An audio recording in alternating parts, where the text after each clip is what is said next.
Injured in an accident? You may be entitled to a bigger settlement, up to 3.5 times bigger. Your initial consultation is 100% free, and we don't get paid unless we win your case. No matter the accident, we are here to help. The advocates will fight for you because you deserve clarity, you deserve justice, you deserve guidance, you deserve an advocate. Contact us today. This is The Monty Show, the truth in sports talk streaming. When you want unbiased opinions about your favorite team without the spin, all you have to do is find The Monty Show, streaming live and available 24 hours a day, 7 days a week on YouTube. And now, here's Monty. Hey, The Monty Show, live on, thankfully, dudes, it's only Thursday. I say that only half jokingly. It is Thursday, March 5th, 2026 on The Monty Show. Thank you so much for being here, you guys. We could not do this show without you. Please hit the like button right now. It really helps the channel grow. And of course, if you get into an accident, get to theadvocates.com. The best injury attorneys in the business. And the best part about working with the best injury attorneys in the business, you never pay a penny out of pocket. That's right. You don't pay the advocates unless and until they win your case. Dog bites, slips and falls, car accidents. You didn't deserve to get hurt at work. No, friends. You do deserve an advocate. Advocates.com. Clear risk-free advice. Hook it up. Make sure you tell them you heard about it on the Monty Show. Good Thursday morning. A lot going on. If you are one of our great viewers and listeners on the Pate in Utah, some weird crime happening. Did you hear about these? There's a shelter in place order in Utah. Like, let's just be cool. The world is crazy. The world is crazy. And Jake, do you watch the news anymore? Just out of, and I'm curious in the comment section, do you guys watch the news anymore?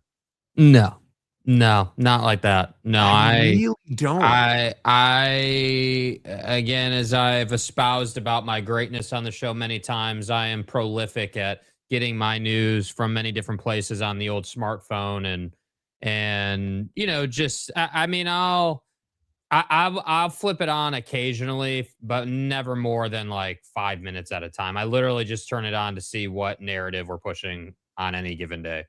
So, you know, I think it's I certainly don't watch local news. That's for sure. Yeah. I can't tell you the last time that I watched local news. Yeah.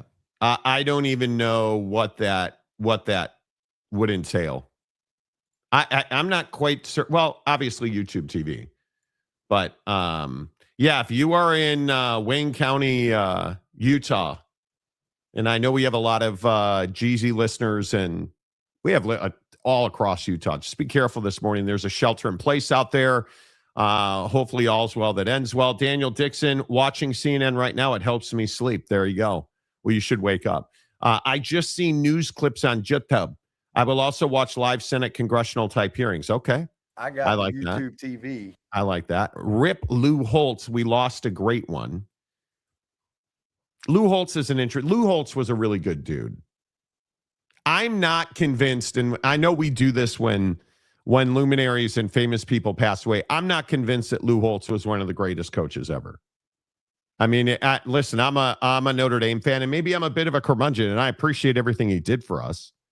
At Notre Dame, he won a lot of games for the Irish, but you know, I don't know that I would say he's an all-timer. You know, I used to watch local TV to watch news about Utah sports teams when I was little and couldn't afford ESPN. Okay, now you're a big boy and you can afford ESPN. And I want that known. I like it. Anyone see the Marine protesting at the Senate here that broke his arm? Did you guys? Oh. Dude, he tried to get him out of, and he got his hand caught between doors, and you could hear his arm being broken. Yeah, it is. That was rough. The Marine broke his arm, right? Mm-hmm. The protester broke his arm. Yeah, that was not. That was not ideal. Not ideal. Tom Dean, good morning, Tom. Good to see you. I'm torn between wanting to be informed and wanting mental health, dude. You're not wrong. And like I don't even watch the White House press briefings anymore. I don't even watch them anymore. Like it's wild to me. It is wild to me what happens on the news. Yeah, I mean, I just don't think that there's anything new in the press briefings. That's the problem. It's just the same toxicity across all platforms and situations out of the administration. And I think that okay, get away from politics, go to local news. Someone's either dying, dog's lost, someone's got cancer. Like it's just not. There's no. I'm just not really here for it, man. Yeah. Life's already hard enough, and I don't really need to spend my time, looking at that negative ass material. Like that's the thing. Yeah, it was rough waking up this morning. Obviously, I am heavily invested in the news locally in Utah. Waking up this morning and seeing that shelter in place is, that's brutal. That is brutal. I do not watch the news. Yeah. Protesting in uniform, and apparently he was running for office. It's against the law to protest in uniform or military code of your mom's house. It is. You're not allowed to protest in uniform. So I watched it from time to time for news, but not really as much as I used to. Me either. D-Rock, hello.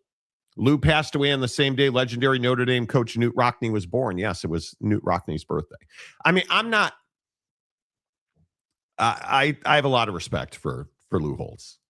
I mean, the guy won a lot of games at Notre Dame. I think we tend to, in our eulogizing of people, we tend to make them into these behemoths. Lou Holtz was a good coach.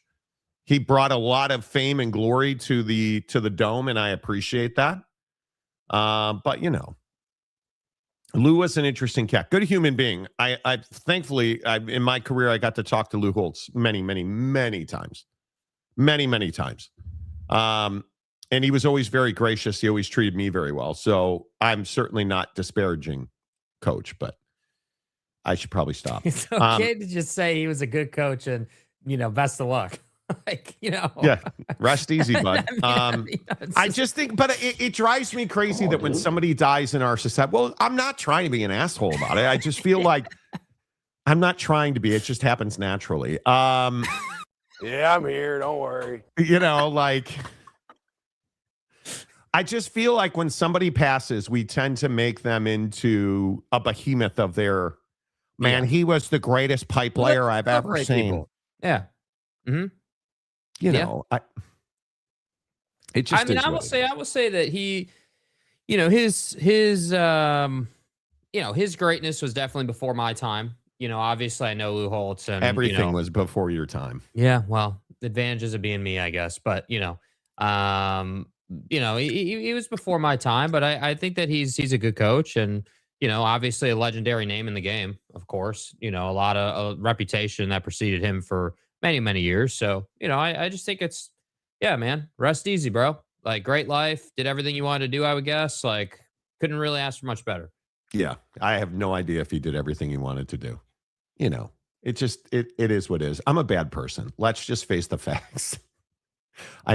Okay. I liked it when Lou and Mark May would argue and you could tell Holtz would get the red ass for real. Yeah.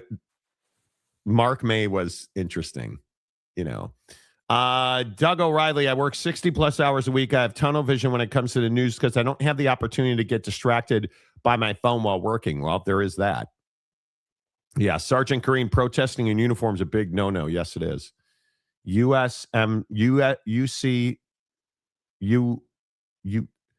Your mom's cousin, Mary Jane. Yes, there are generations that only knew him as a color analyst and not a coach. Very good point. Very good point. So, but anyway, all right, let's get to work here on the Monty Show because speaking of Donnie, do you believe on any level that Donald Trump can save college sports? No. Do you believe that college sports needs saving? I guess that's a conversation we've been having every day on this show. But now tomorrow, we are going to get this meeting that I don't think will be about saving college sports. Tiger Woods should have no involvement in a White House meeting about saving college sports. The guest list is wild to me. So I guess the question and the thing that I struggle with is, why does Bryson DeChambeau get invited to a meeting about saving college sports? Now, obviously, he's in Hong Kong. He's not going to be able to attend. But why are we inviting this type of person, TV personalities? Like, why are we inviting an actor to the White House to talk about saving college sports? This is the kind of thing that I don't understand. And if you look at the guest list, of course, all the Power Four commissioners will be there. Tony Petiti will be there, obviously. You look at, excuse me, you look at this guest list, Cody Campbell will be there. Charlie Baker will be there. Sarah Hirschland, who is the CEO of the United States Olympic Committee, will be there. But I don't have a high level of belief that this meeting will put out a tangible course of action to determine how to save college sports. Yeah, I mean, I think it's look, the real conversation around this meeting, not to what you were just saying, but also to the point that this administration hasn't done anything in a traditional sense. Like, you know, hey, the concept is this, that means we need to bring these people in, doesn't really apply to this administration. And everything is hoopla, everything is celebrity, everything is glitz and glam. You know, we're going to gold plate the Oval Office. We're going to do all these things.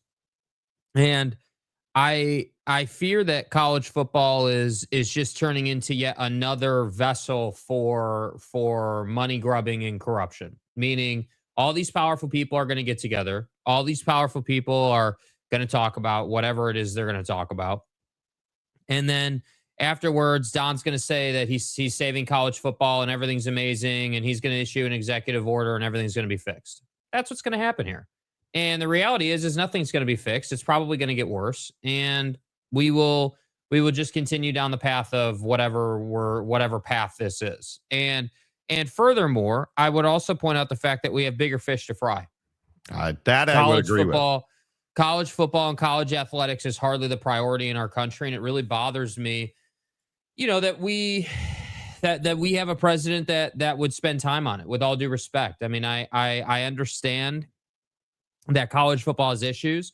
I understand that we need to figure out the money and the system and the structure, and you know, we need congressional movement on it, but to get congressional movement, we don't need to be in the Oval Office. We need to be on Capitol Hill, and we need to be talking to senators and congressmen and those type of people to get the proper committees to draw up legislation to get a vote. And that's what I find difficult, man. And you know, you talk about the news, you talk about the day to day and our experience as fans, and how are we as fans supposed to digest this as anything other than another scheming event? Anything other than schemers? Anything other than a bunch of people jumping into the Oval Office or his new half-done ballroom and talking about who's going to make what money and how we can get that done. I mean, that's just what this is. And I'm sorry it's a cynical take, but it's genuine. It's genuinely how I feel about it. I mean, how am I supposed to have any faith that this is going to literally and legitimately be a productive meeting around changing college football or the structure within it? I just can't. Yeah, I'm not as cynical as you are about the hows and whys. I'm just not. I more tend to look at what I think the tangible result will be. And you know, does the president have other things to worry about? Yeah, we're currently at war. I mean, well, don't yes. ask him to say that, because we're not. Yeah. That's a whole thing. But when I look at the way that this president has operated. What would give me hope that this meeting with college football management and managers and trustees, and then a bunch of other people who don't know anything about college sports, what would give me hope that there's going to be tangible exchanges of ideas that move something forward? We couldn't even get the SCORE Act to the floor, which I think the SCORE Act, for all of the flaws that I believe that it has, giving college football a new entity and that includes antitrust exemptions and protections, that's what this sport needs to just take one step forward.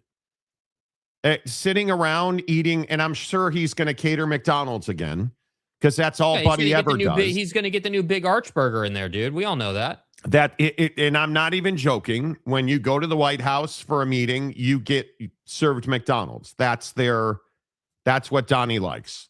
So that's what you get, which is amazing to me, but it is what it is.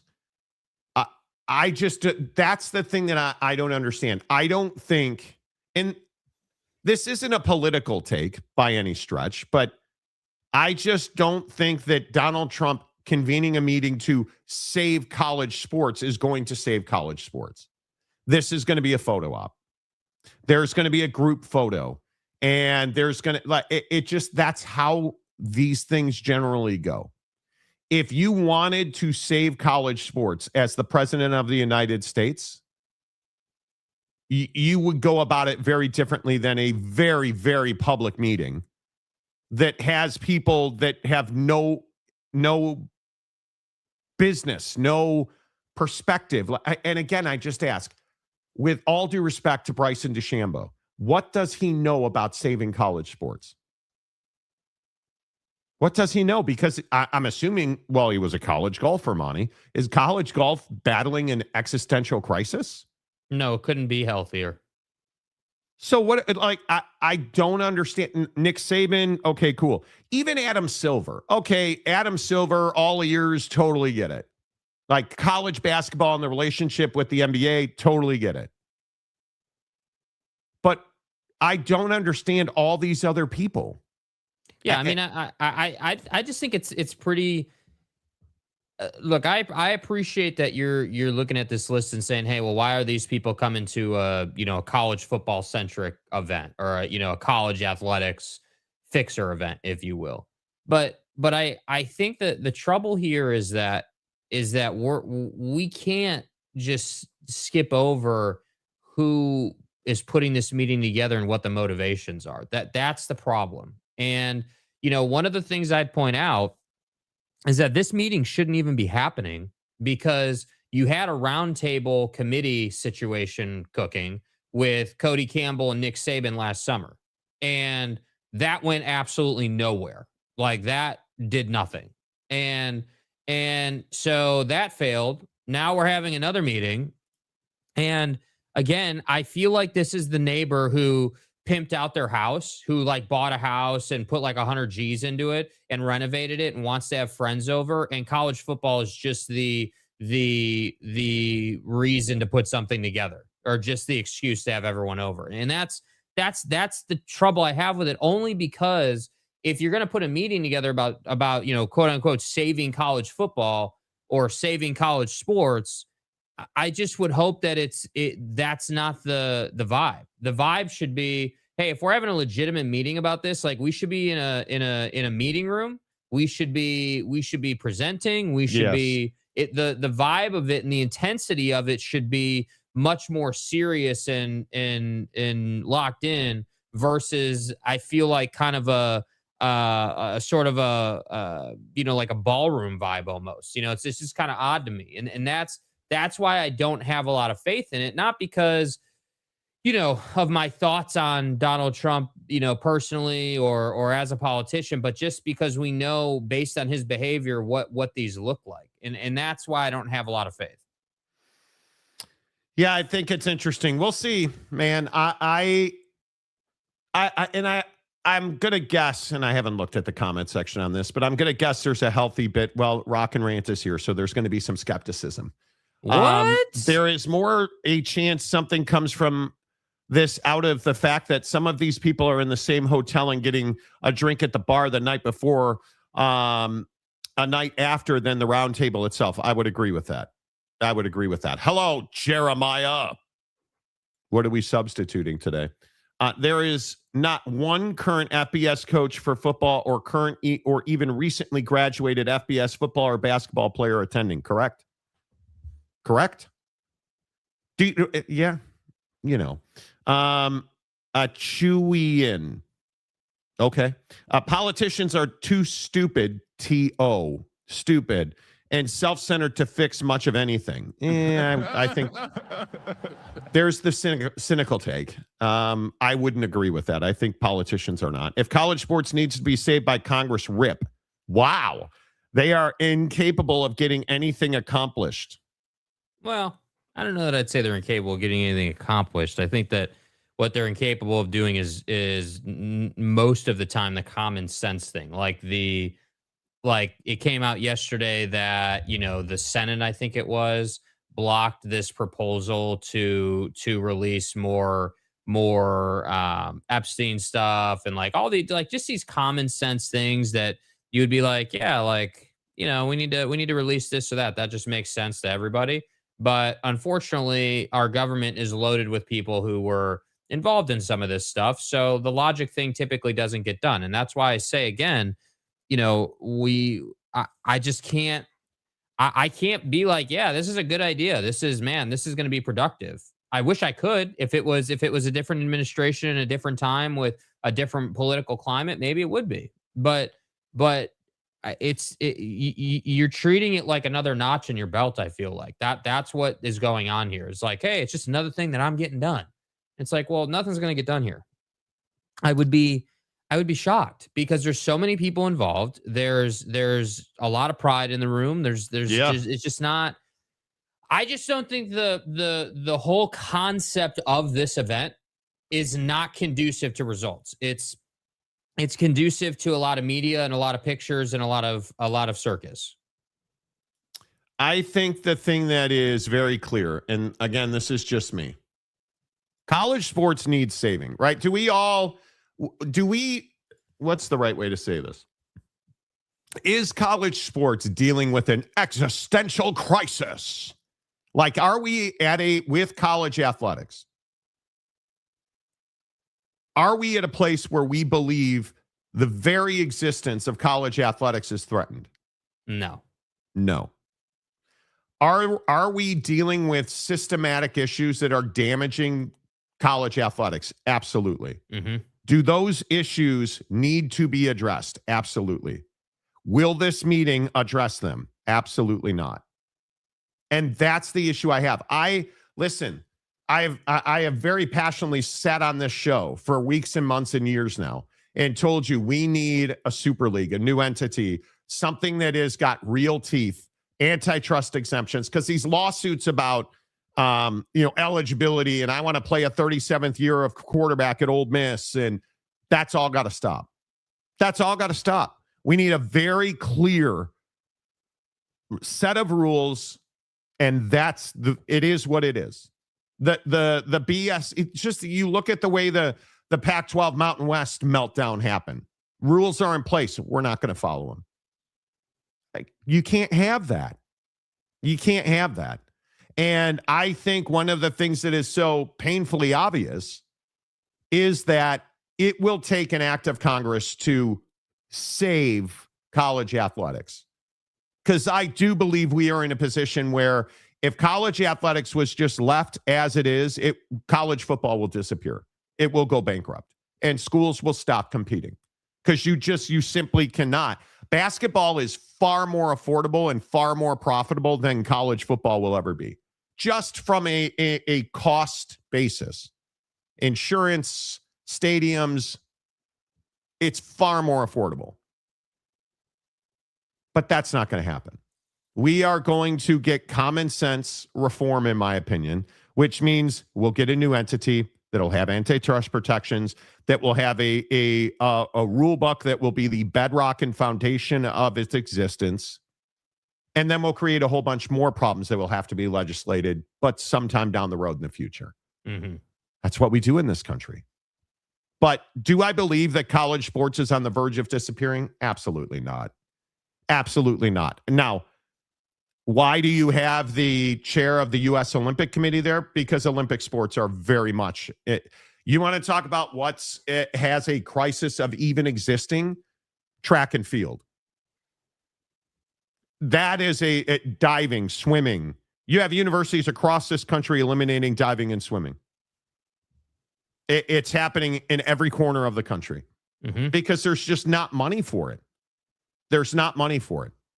And I think when you look at the way these things are happening, that's a conversation we should have.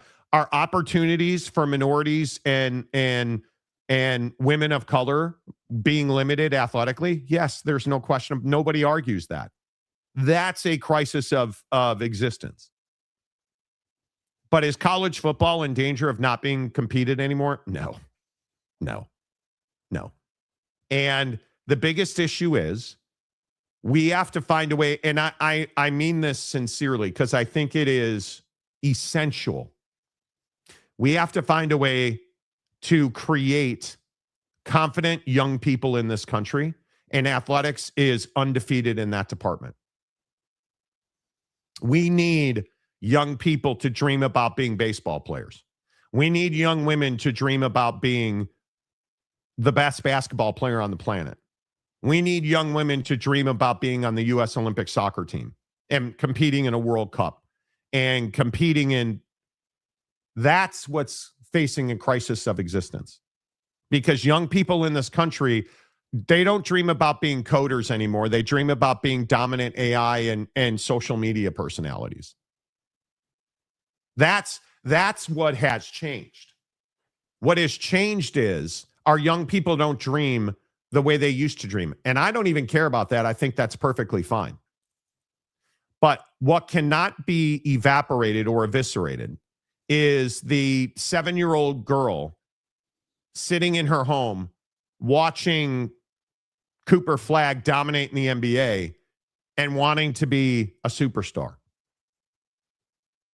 Because that's where the WNBA was born out of. Young women who couldn't compete in the NBA wanted a place to compete, and that's what we got.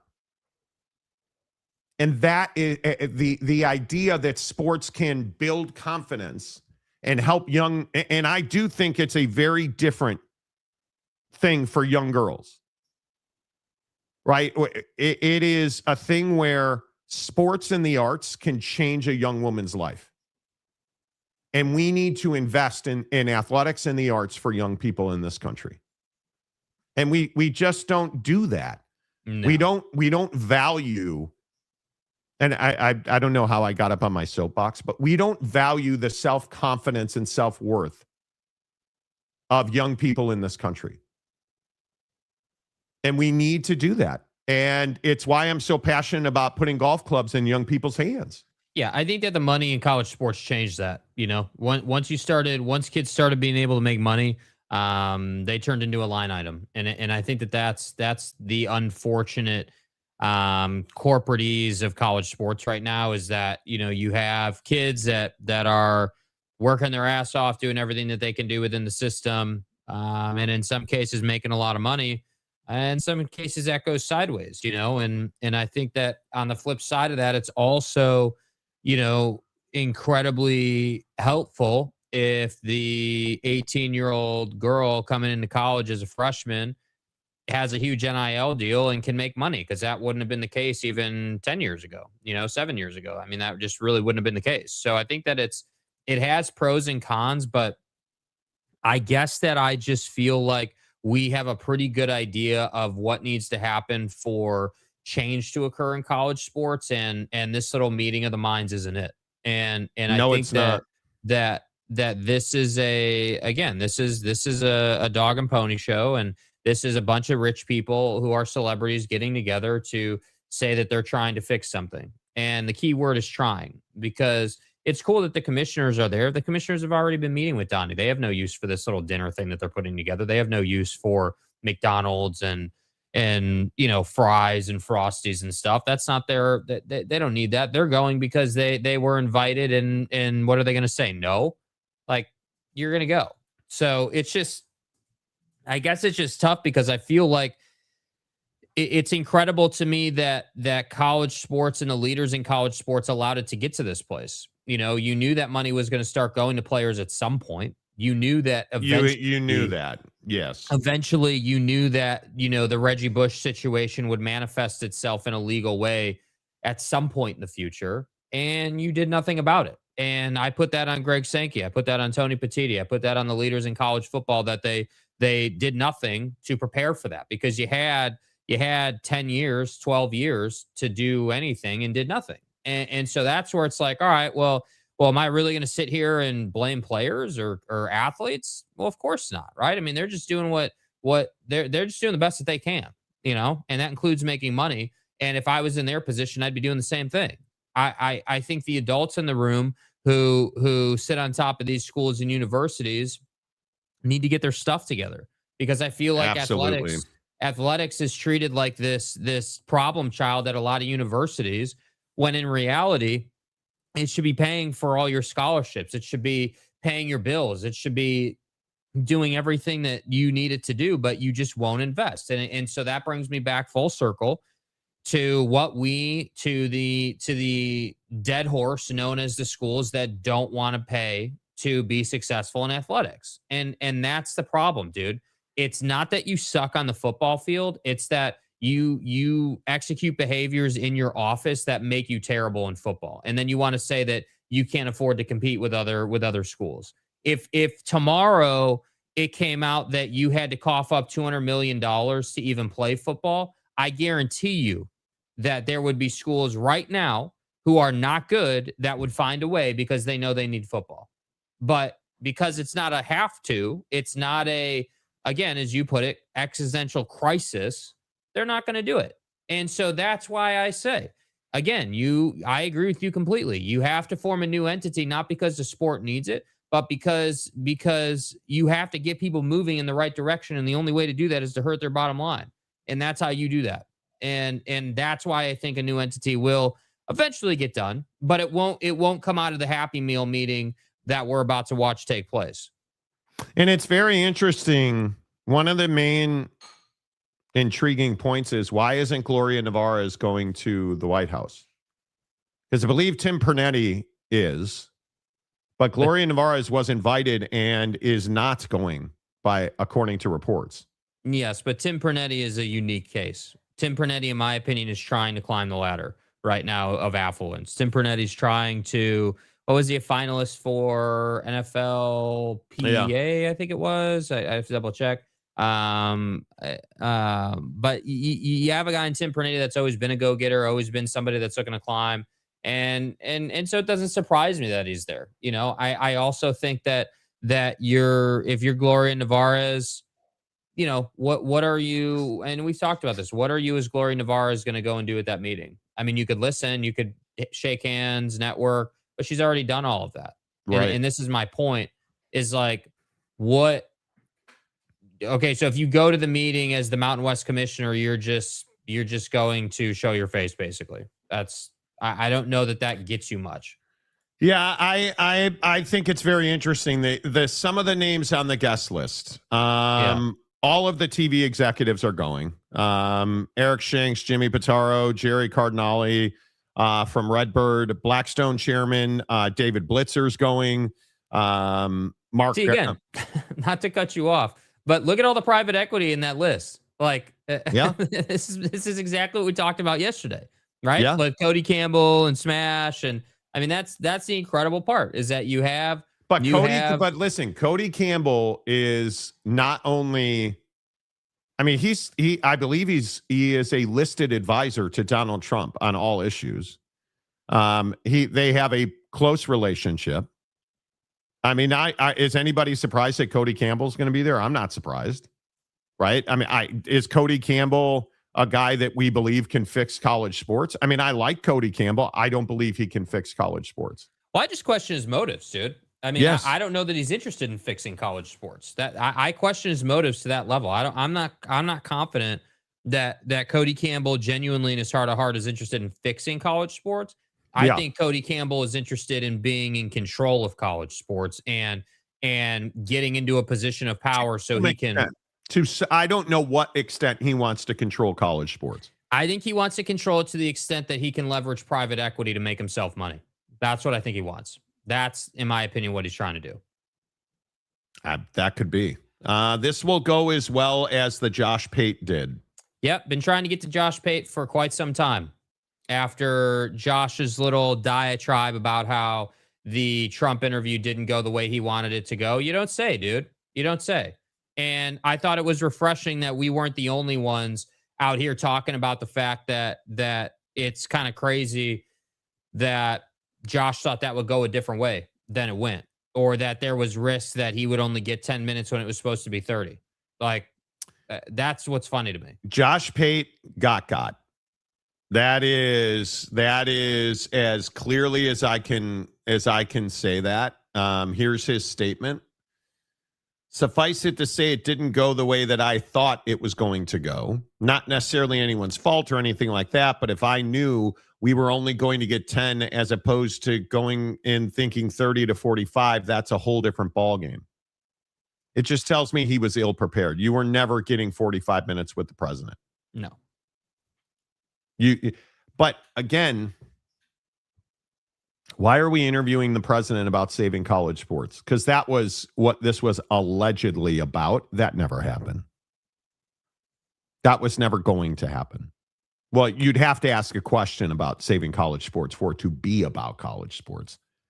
But I don't believe that you can take Donald Trump and believe that he's going to fix college. I think this is, hey, look at all my cool friends. This is a photo op. I think Donnie wants to talk about anything but what's going on in this war, the elections this past week, obviously the files. Like, this is one of those, that's the only reason you didn't cancel this. Because this, if we're being really honest, this round table, this should have been canceled, right? I mean, we're in the middle of a war. Mm-hmm.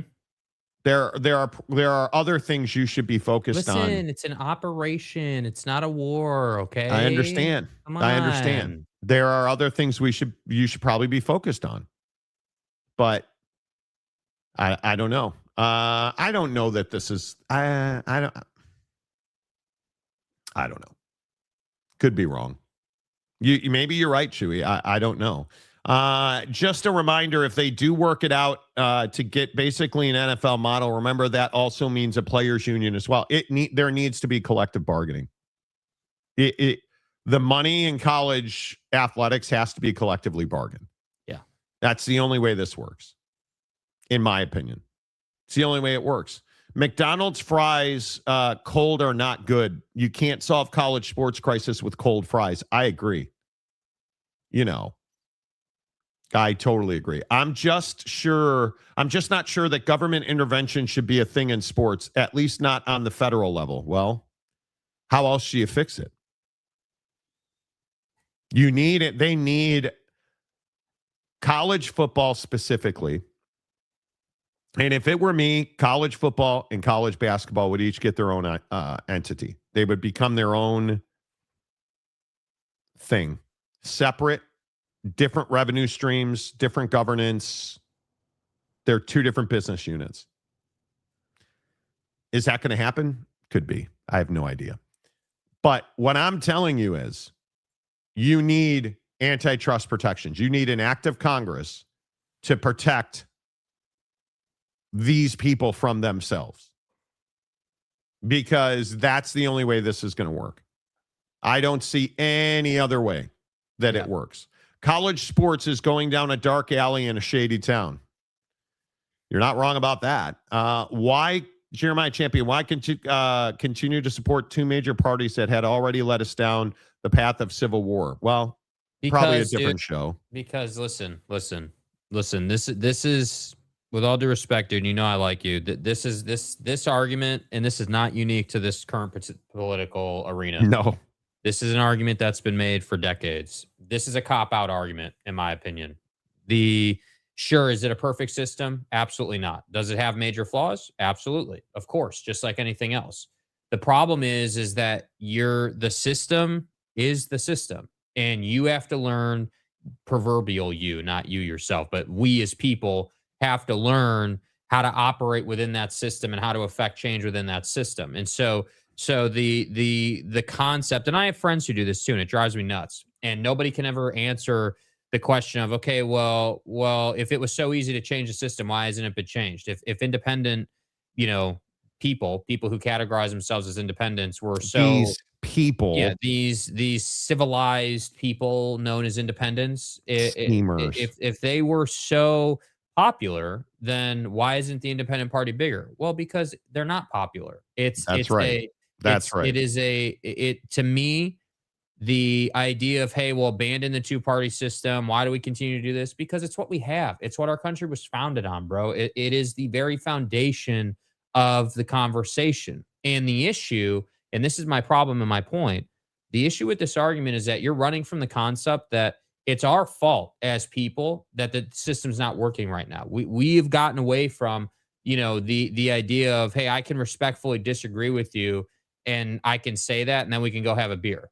Right? Like, it's okay to disagree about whatever the topic is, but that doesn't mean we have to hate each other. That doesn't mean that it's got to be, so much vitriol and that again, not to go down a totally political path, but that's why you're seeing guys like Tallarico do so well, because that's his message. Is like, we don't need to hate each other. Like, it doesn't need to be like you're a horrible person to do that. And so that's why I say, like, I just think at some point this country, whether it's college football or anything else, whatever topic you want to look at some point, unity will become the focus of everybody. Everyone's going to get to a point where they're like, yeah, we're tired of hating each other, man. We're tired of all the gun violence in this country. Maybe, yeah, sure, is gun reform a thing? Sure. But maybe it needs to be like, hey, like, let's come together and stop going after each other, dude.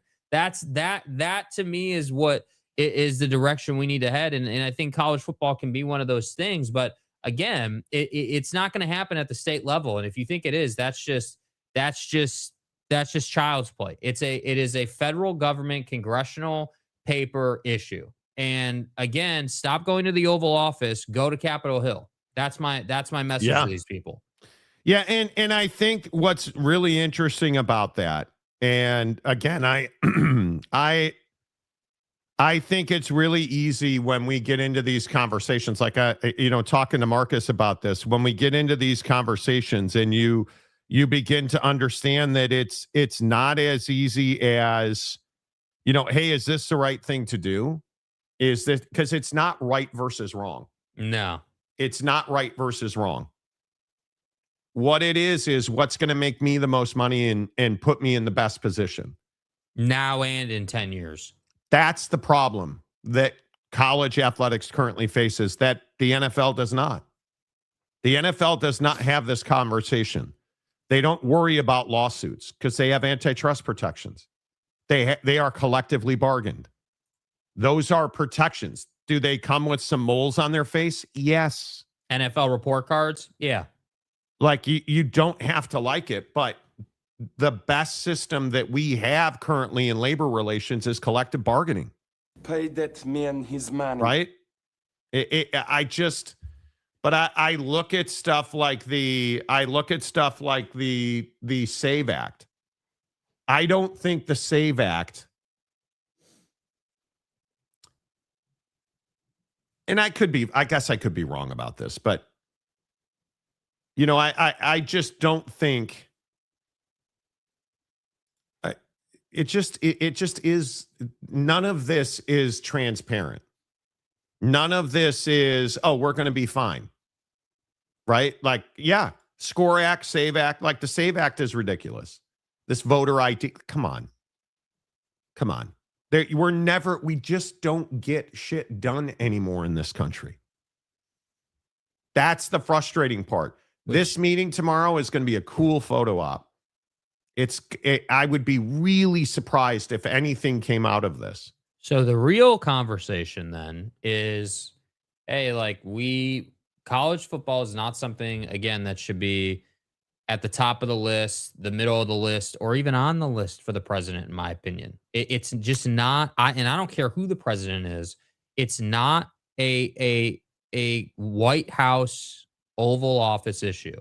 And I would agree with that. I just think that, again, I think we've done a really good job on this show giving you guys the honest take about things as we see it. And I don't think there's a lot of bias when I say, like, yeah, and like you just said, like, this is a photo op. This is just put a bunch of popular people together and just spend an hour together or whatever it is. And you will know that college football is actually moving on something when senators and congressmen and people on Capitol Hill start talking about it. When Josh Pate takes his interview desk up to Capitol Hill and talks to congressmen, you'll know that things are changing, because that's what he should have done. If Josh Pate wants to actually get traction, stop talking to the president, dude. Like, get into the nitty gritty. Stop dipping your toe in the water and go talk to someone who can actually go talk to someone who's on the appropriations committee, right? Go talk to someone who, like, has sway with money in Congress, and then see what they have to say. But see, again, and I'm not trying to be a red ass against Josh Pate. That requires effort and preparation. Agreed. And that's just not what guys like Josh Pate are about, in my opinion. Josh Pate only wanted to talk to Donald Trump so that he could A, fanboy, and B, get a lot of publicity out of it. He did not prepare for that interview. Mm-hmm. And when you don't prepare, and I'm sure when I say he didn't prepare, he didn't have a realistic, hey, here's, because when I'm interviewing somebody, I'm going to say, okay, I'm going to ask them this question. I anticipate they'll give me this answer, to which I'm going to say. Like, you map it out. When it's an athlete, or you can have a free-flowing conversation. Yeah. When it's a wild card or a joker like Donald Trump, you have to have a plan. Because if you ask a question, you fanboy, he answers it and takes it down this road, you have to say, okay, well, no, I'm going to get back and, okay, well, hey, that's great that, you're the most popular president and the most successful president in the history of this country. But I'm curious, what are you going to do to save college football?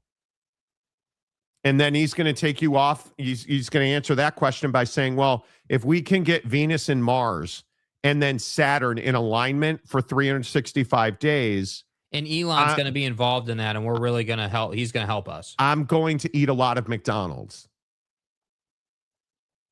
Because that's what happens. Donald Trump is a dog chasing cars. Mm-hmm. Like, he doesn't have focus. He doesn't answer questions. He answers the questions he wants to answer. And it's like Josh Pate's never seen the guy do an interview. Yeah, what's really interesting too, just generally speaking, not again, I'm not trying to push it down a specific topic politically, but just when you asked me to start the show, like, do I watch the news? I don't watch the news, but I do pay attention to influencers on both sides who do content on whatever their given platform is.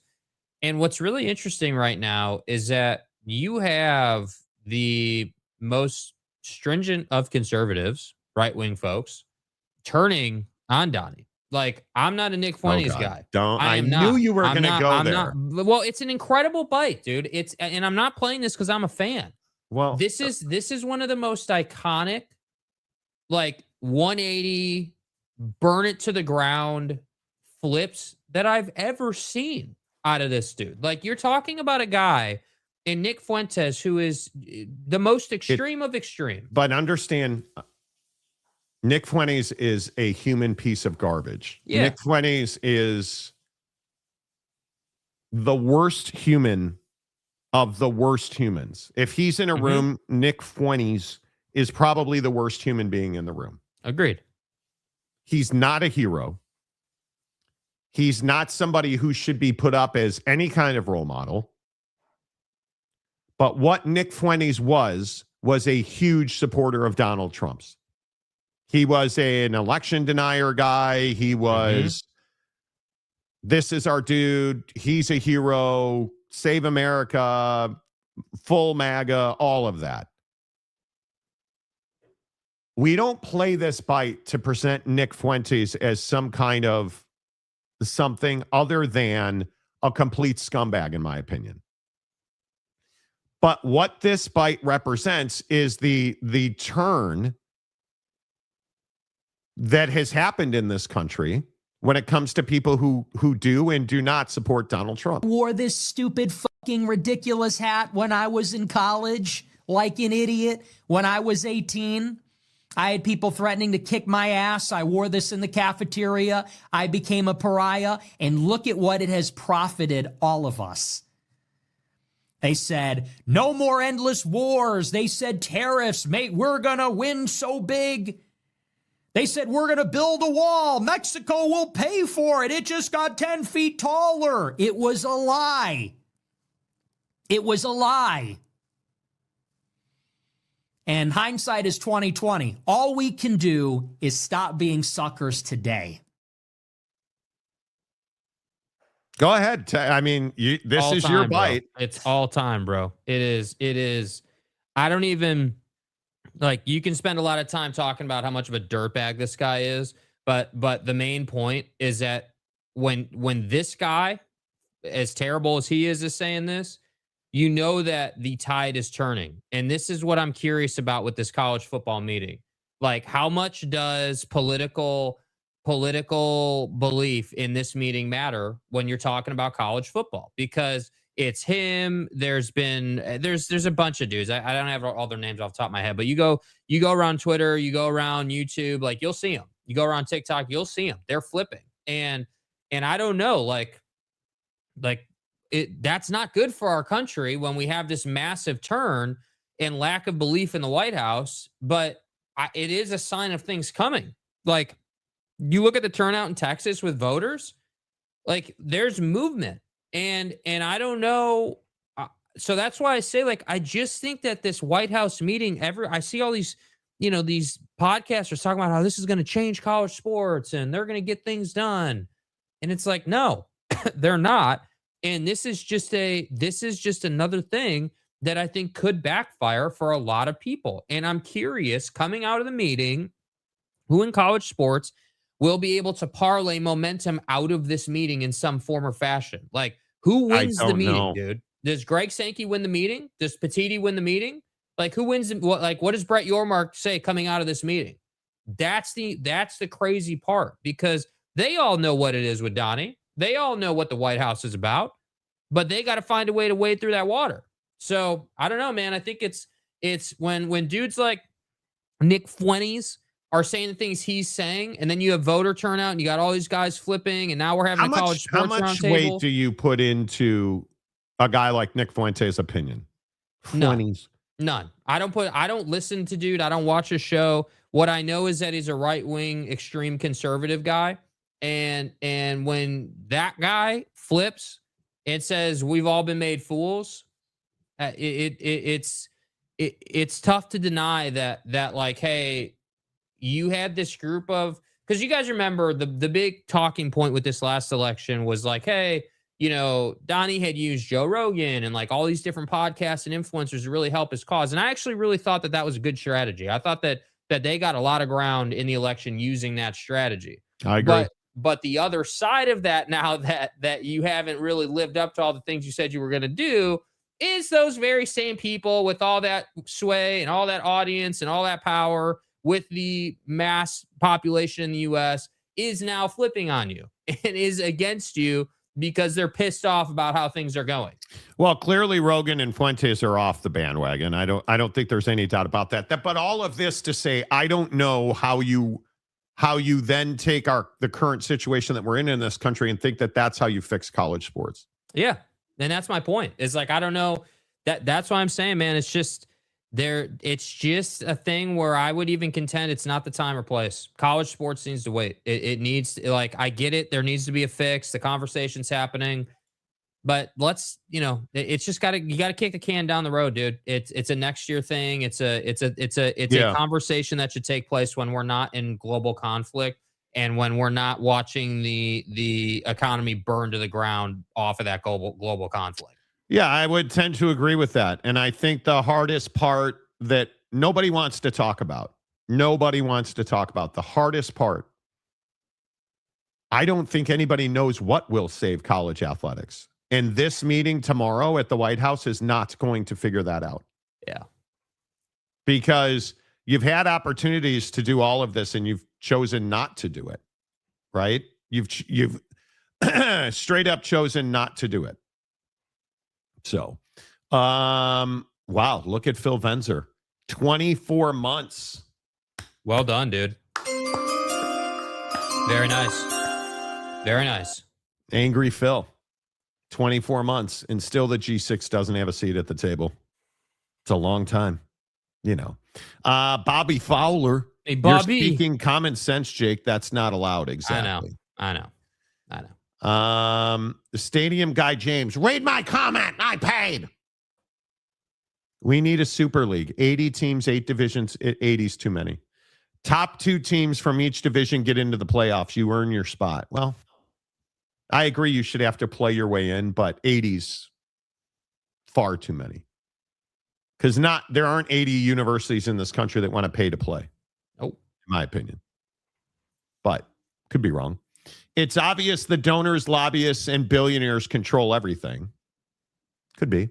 What's worse about Trump? What's worse, that Trump lost Nick Fuentes or that he actually had him to begin with?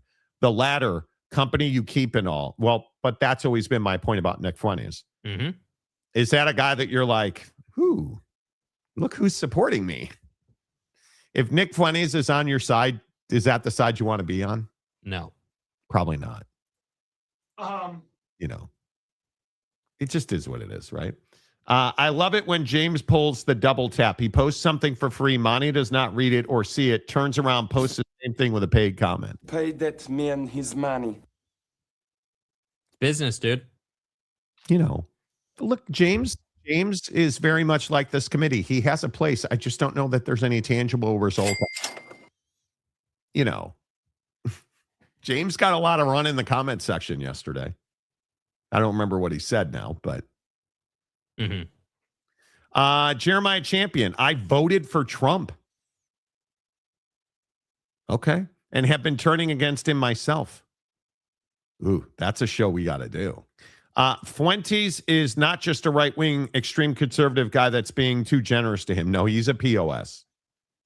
He is a living, breathing POS. At some point, Lisa Sims says, something needs to be done, but right now it's not the time to do it. Much more important things to do. Yeah, I don't disagree with that at all. What's the over-under on that? The biggest thing that comes out of this is Trump praising college football for not using the NFL kickoff rule. Well. Oh, yeah. I remember. Dude, I remember why James was viral in the comments section. I remember. It just came to me. He supported Magic City Night. Oh, that's right. He was pro pornography yesterday. Yeah, pro strip club. Yeah. James was not pro pornography.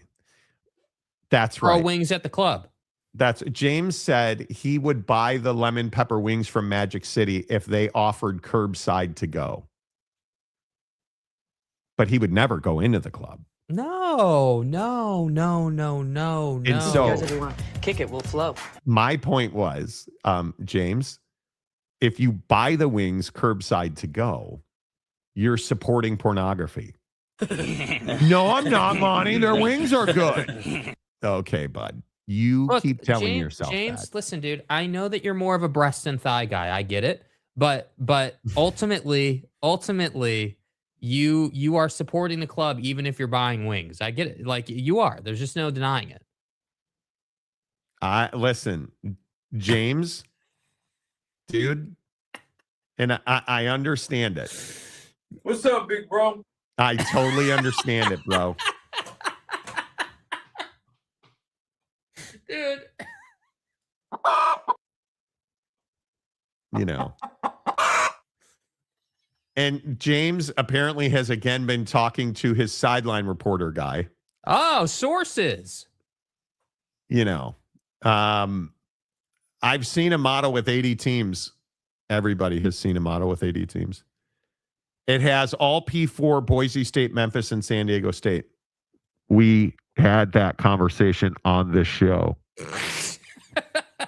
Timothy.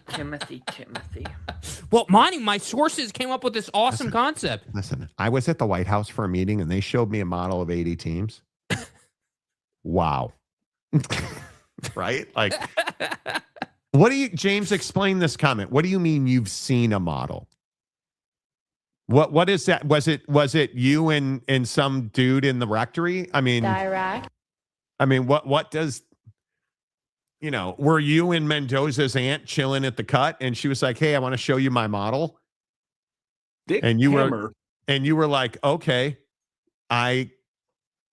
show me your model, Holly. Come on, dude. You know, I'm curious what that means. I told my wife I was just going to get wings with the boys. I didn't give her any more info. Listen. Well, listen, honey, we just piled into the car after our 18-hole round, and we went and got some wings. I mean, you don't need to know it was Magic City. It could have been Wingstop. Like, what's the big deal? Ranch is ranch, right? Doug O'Reilly, James with that face too when he picks up his to-go order.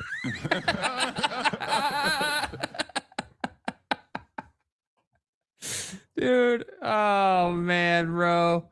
I mean, here's James leaving Magic City. Honey, listen, I know we were going to the Baylor game tonight down in Waco, but listen, I just got out of the club. It's like 4 a.m. and I can't find my shirt. I can't find my shirt, sweetheart. I can't confirm or deny why I'm on the Ring doorbell of Magic City, but it's not a big deal. Here's a picture of James when he sees the curbside to go person bringing out his wings. Yeah, boy. I forgot that James was pro Magic City yesterday. Hot ass. You know, Mendoza's aunt has the look of Caroline Leavitt reacting to Caitlin Collins, asking about the coverage of, oh my God, did you guys see Dude, that was an epic back and forth, bro. Caitlin's been doing the job, bro. Give her credit. Jake, same guy, Jake and James, not Nick Fuentes, different than Nick Fuentes. Jake has a massive crush on. Did you guys see the new? And I should get it. Did you guys see the new headshot they released of Caitlin Collins? No, let's see it, dude. No, let's see it. Damn! Wow, she looks really good, dude. Tell me that's not Kate. Tell me that Morgan Scally. Yes, it is. No, it's not. Yes, it is. Dude, yes, it is. Really harsh, bro. Am I though? Yes. Come on. Am I though? If I let me find because she's got big time Joker smile face. It's very interesting. Where's that picture? Now, of course, I can't find the one picture that. And they totally, CNN put out their media shot of her like a year ago and they had fixed it. Like they had photoshopped it, which I thought was amazing. But it's fine. It's fine. Let me put a nice picture up because I can't find the one that's gnarly of her looking like Morgan Scally smile. On a scale of 1 to absolutely I would, where are you with Caitlin Collins? I would. So you're a big Caitlin Collins fan. Oh yeah. Yeah. She's I like what we see with Caitlin Collins for sure. She does, and I think she does a good job as a reporter. I think she does, even though it's CNN. She does a good job for sure. She does do a good job. Look at this. Look at this other one. Look at that. Come on. Has anybody ever seen Morgan Scally and Caitlin Collins in the same room? No, I mean, maybe it's the whole Jim Carrey thing, right? I mean, come on. You're so obsessed with this shit with Jim Carrey. This cat has texted me 10 times about, nah, it's not you, dude. I'm in. I'm a buyer. That's not Jim Carrey. Listen. Monty, that's not Jim Carrey. I know. I've seen Mask. I've seen it. I know Jim Carrey. And Infowars.com. That's Alex Jones, not Jim Carrey. Infowars.com. Jake is so buy into. Dude, his face is not the same. His voice is not the same. And his eye color is not the same. What am I supposed to do with that? I don't know. I have no idea. That's the question we're all trying to get answered, bro. Is it Nick Fuentes? Maybe. Biggest kick in the balls you'll ever get. You're so into this Jim Carrey conspiracy theory. Actually, the frogs with Texas, A&M, Tech, Baylor, SMU. What? The model I saw had the original 10 from the SEC. Where did you see the model? Yeah, where did you see? Was this like a? Was this you and your buddy at Magic City eating wings, and he drew it up on a napkin? Like, where did you? Were you guys in the champagne room and a stripper drew it on the mirror and lipstick? Like, where did you? I mean, inquiring minds want to know, James. Yeah, I mean, we need to know before Magic City Monday goes down, dude. I mean, we have to be fully informed. That way, we can behave. Magic correctly. City Monday. The NBA is doing a promotion with a strip club in Atlanta called Magic City. You fucking donkey. You can't make this up. Bro, ticket prices are up 300%. Goddamn, boy, you just got Rick rolled with the serial smiler. I disagree that she has bro's smile, dude. She has huge Joker face. And the problem is it's not when she's smiling. Now I'm always smiling. It's when she is just talking. And the bigger issue is like she's single. Mm-hmm. Like she's not, and it's fine. It is. She's a huge Alabama booster. Mm-hmm. Roll Tide! Which Jake is not coincidentally. Jake is a huge fan. Nick Saban is a better man than you are. I mean, there's some niceties out there about Caitlin Collins. I mean, yeah. I'd read from her teleprompters. I would. That wasn't terrible, was it? I mean, no. Her teleprompters. But she just like, this is probably the best picture I've ever seen of Caitlin Collins. Right? Like this is but look at the way her smile tilts up. Yeah, blue is not her color. That's not the color I'd be going. Our color's red, bro. Red, dude. Red or black. Red or black, dude. Boom. That's Boom. so photoshopped, bro. That's so Boom. photoshopped. No, it's not. Look at her hair. Right. What do you mean? No, it's not. Photoshop, dude. It's called doing a photo shoot. She's walking down the street in New York City, covering the news. She's covering the news. I mean, come on, dude. She's on the beat, dude. She's pounding the pavement. Let's go. Yeah, she's pounding the pavement. No, dude. Your ass takes end right here, bro. James, what is wrong with you? Stop, dude. Yeah, I'm gonna take the church lady over Caitlin Collins. You're out of your mind. You see, the problem is you would take Holly Rowe and her white hand over Caitlin Collins. That's the biggest issue. You did not just every time you have a chance. Like I gave you a legitimate chance to tell me about where you found your secret plan. Like where you found and you went with Mendoza's mom is hotter than Caitlin Collins. From the guy who smashed a Walmart manager while you were smashing the Walmart manager. How do I take you seriously when you say stuff like Mendoza's aunt is hotter than Caitlin Collins? This is a live shot of James after he was done with Holly Rowe. Okay.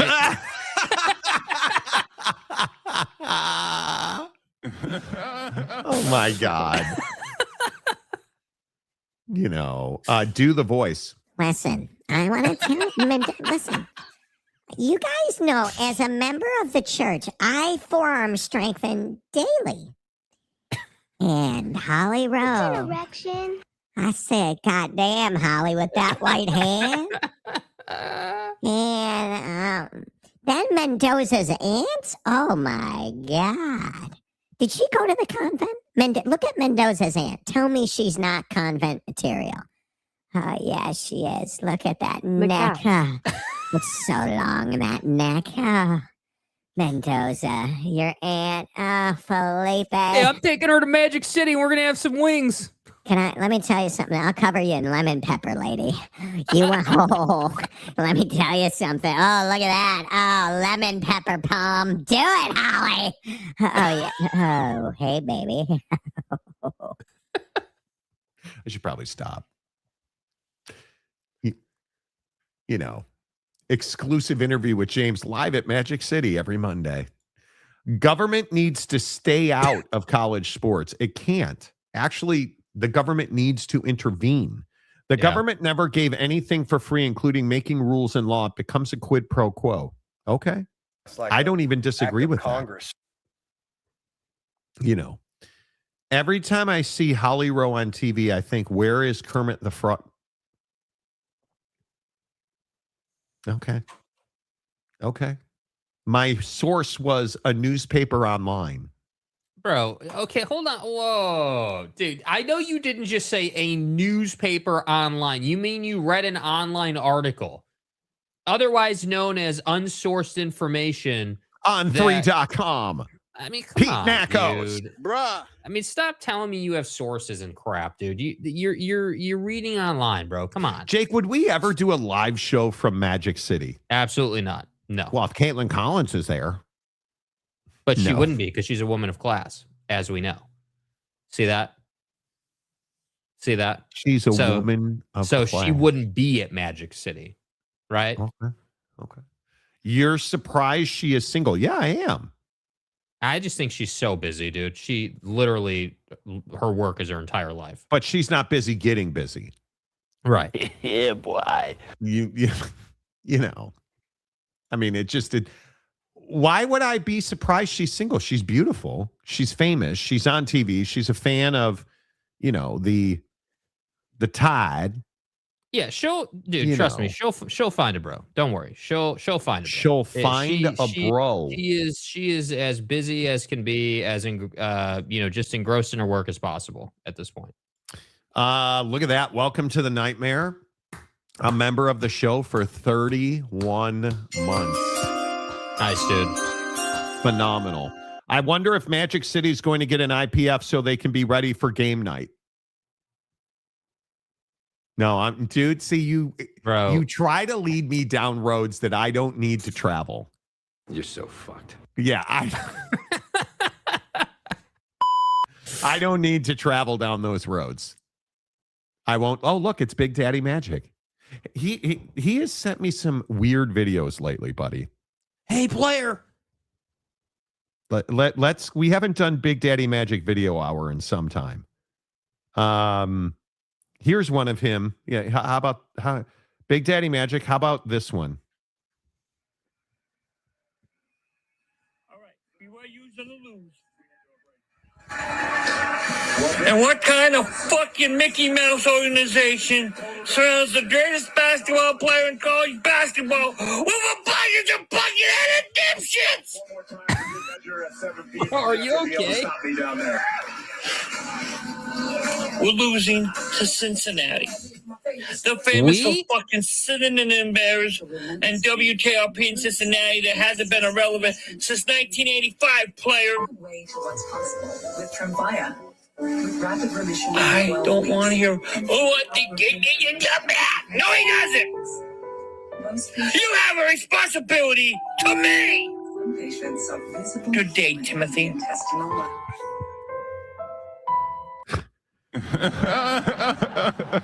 Bro seems a little mad, dude. Buddy seems upset. Hey, player. AJ DeBanza plays the Cincinnati Cinnamon Bears tonight. And don't you worry. Your tingling in your tenderloins will come back for AJ DeBanza. He's going to have a 40-point game. Nope. BYU has a major problem. They surrounded the greatest college basketball player with a bunch of pumpkin-headed dipshits, and it's pissing me off. But tonight, it's over. Yeah, they're going to lose. Their season's over. You're going to get your feelings back. And when you start the show tomorrow, I want you to do the gangster walk. Keep it gangster, because AJ DeBanza is nothing more than a certified gangster. You should never say that again. After he said he had to talk to his mom. I listen. I Big Daddy Magic. I like you for a lot of the things you do. Least of which is eating at Taco Bell constantly. You're never correct about. You're never correct. You know. No. I'll look for the article later and I'll post it on X. P.S. Caitlin Collins greater than you can't backpedal. No, dude, you're not. You unwinding cannot it, backpedal dude. now. Oh my gosh, dude. At least stay committed to your ass take. Listen, dude. We all know that you love the gravy at Cracker Barrel, so don't tell me that Holly Rowe's not your slice of life. You know it. I know it. Everybody on this show knows it. You know. It's fine. Do most guys want a wife that works 24/7 for CNN? Probably not. But dude, it's Caitlin Collins, bro. You don't need to wife her, but I mean, you should follow her on socials because some of them boat trips, regardless of the Joker face. The Cinnamon Bears. What is this Golden Gram? Dude, Golden Grams are amazing. I'm so fat. Doug O'Reilly, what is Big Daddy Magic going to do if BYU wins the Natty? They never will. So they're not going to win the Natty, bro. What would happen if James moved to Seattle? I would move to Dallas. It just is what it is. It's fine. Yeah. Real quick, because this will also probably piss some people off, I guess. The G6 was invited to the sports summit. Do we believe that the group of 6 conferences should have the same access to the college football playoff that the P4 does? You guys know what I'm going to say already. I believe that's a hard no. I'm a hard no. I think the group of 6 can't financially compete. That's the beginning and the end of my reasoning. To financially thrive, what I don't understand is, why is the G6 not doing their own thing? We talked about this with Cody Campbell yesterday. Why are you not, if you're the group of 6, all in on Smash Cap or Redbird, or why are you not all in on private equity to form your own playoff and make your own money and more of it than you could ever make trying to beg your way into the college football playoff? Because I feel like that's where the G6 is. That's where the G6 is. I think the G6 is in this place where you don't really, you're really the G5 in a conference trying to do something that they have failed miserably at. Right. And you listen to Boise State's president or San Diego State being the disaster that they continuously are. What is the G6 trying to do? Help me understand that. What is the G6 trying to do? What is the goal of what the G6 is trying to accomplish? Yeah, I mean, I think that they're just trying to stay relevant as much as they can. I mean, I think that most people, honestly, dude, I think most people would contend that it's the SEC, the Big Ten, those two, and then everybody else. I mean, and when you look at revenue, that is kind of the case, but obviously it's tiered. Like, obviously the Big 12 and the ACC make more than G6 conferences do. But ultimately, what's difficult here is that it used to be the G6 versus the P4, but I don't even think it's that. I think it's the SEC and the Big 10 versus everyone else, and the Big 12 and the ACC find themselves in the middle. And I think that the G6, again, I've said for a long time, they need to change their mindset. The mindset shouldn't be keeping up or staying involved or like somehow finding your place with the big boys. It should be, hey, like we're gonna have our own system. We're gonna have our own championship, and we control that. You don't control that. And what we need to do is find a way to coexist with each other in the sense that we can help each other grow. Like if you had, again, and this is kind of up the alley of what you've pushed for a long time about like the college football championship being, one weekend and then the Super Bowl is the next weekend.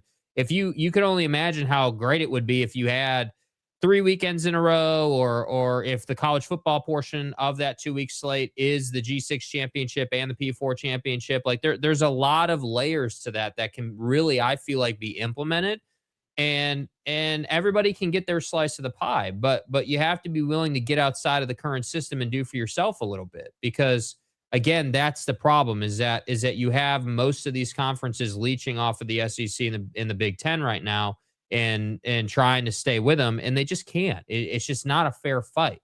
And again, I always like to point out, it doesn't need to be a disparaging thing towards the G6 or the Big 12 or the ACC. But the truth is you made your bed and you got to lie in it now. Like, Absolutely. that's the situation you created. So I just think that it's, and I would even go as far as to say, especially for the G6, dude, if you broke off and you had your own system, I actually think you'd do better than you do now. I actually think that you would have more opportunity than you do now. Because the conversation would be completely different. You're not trying to be, top 12 in the country. You're Right, trying to be top right. 12 in the G6. Like, it's just different. And that's why I There's don't more understand money that. there. There's more money there. Yes, absolutely. And especially on the story we had earlier this week, where we talked about how TV partners aren't trying to open up their contracts to be renegotiated and all of this for centralizing media rights. I mean, you can only imagine what it would be like for the G6 if they could say, yeah, here's our own playoff model. This is what we're looking for. This is the value we provide.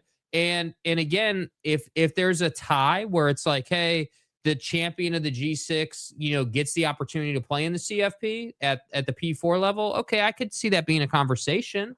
Sure, Right. you want to have that. Okay, great. I'm fine with that. And you have that Cinderella story narrative that seemingly every average ass college football fan loves. Okay, cool. But I don't think that the G6 should be at the summit. I don't think that the G6 has any stake to the college football playoff. And quite frankly, I think that the G6 is lucky to still be involved. And I think they're only involved because Greg Sankey and company knows that it would be irresponsible just to say, hey, see you later. We're cutting you loose. Have a nice day. That would be tough.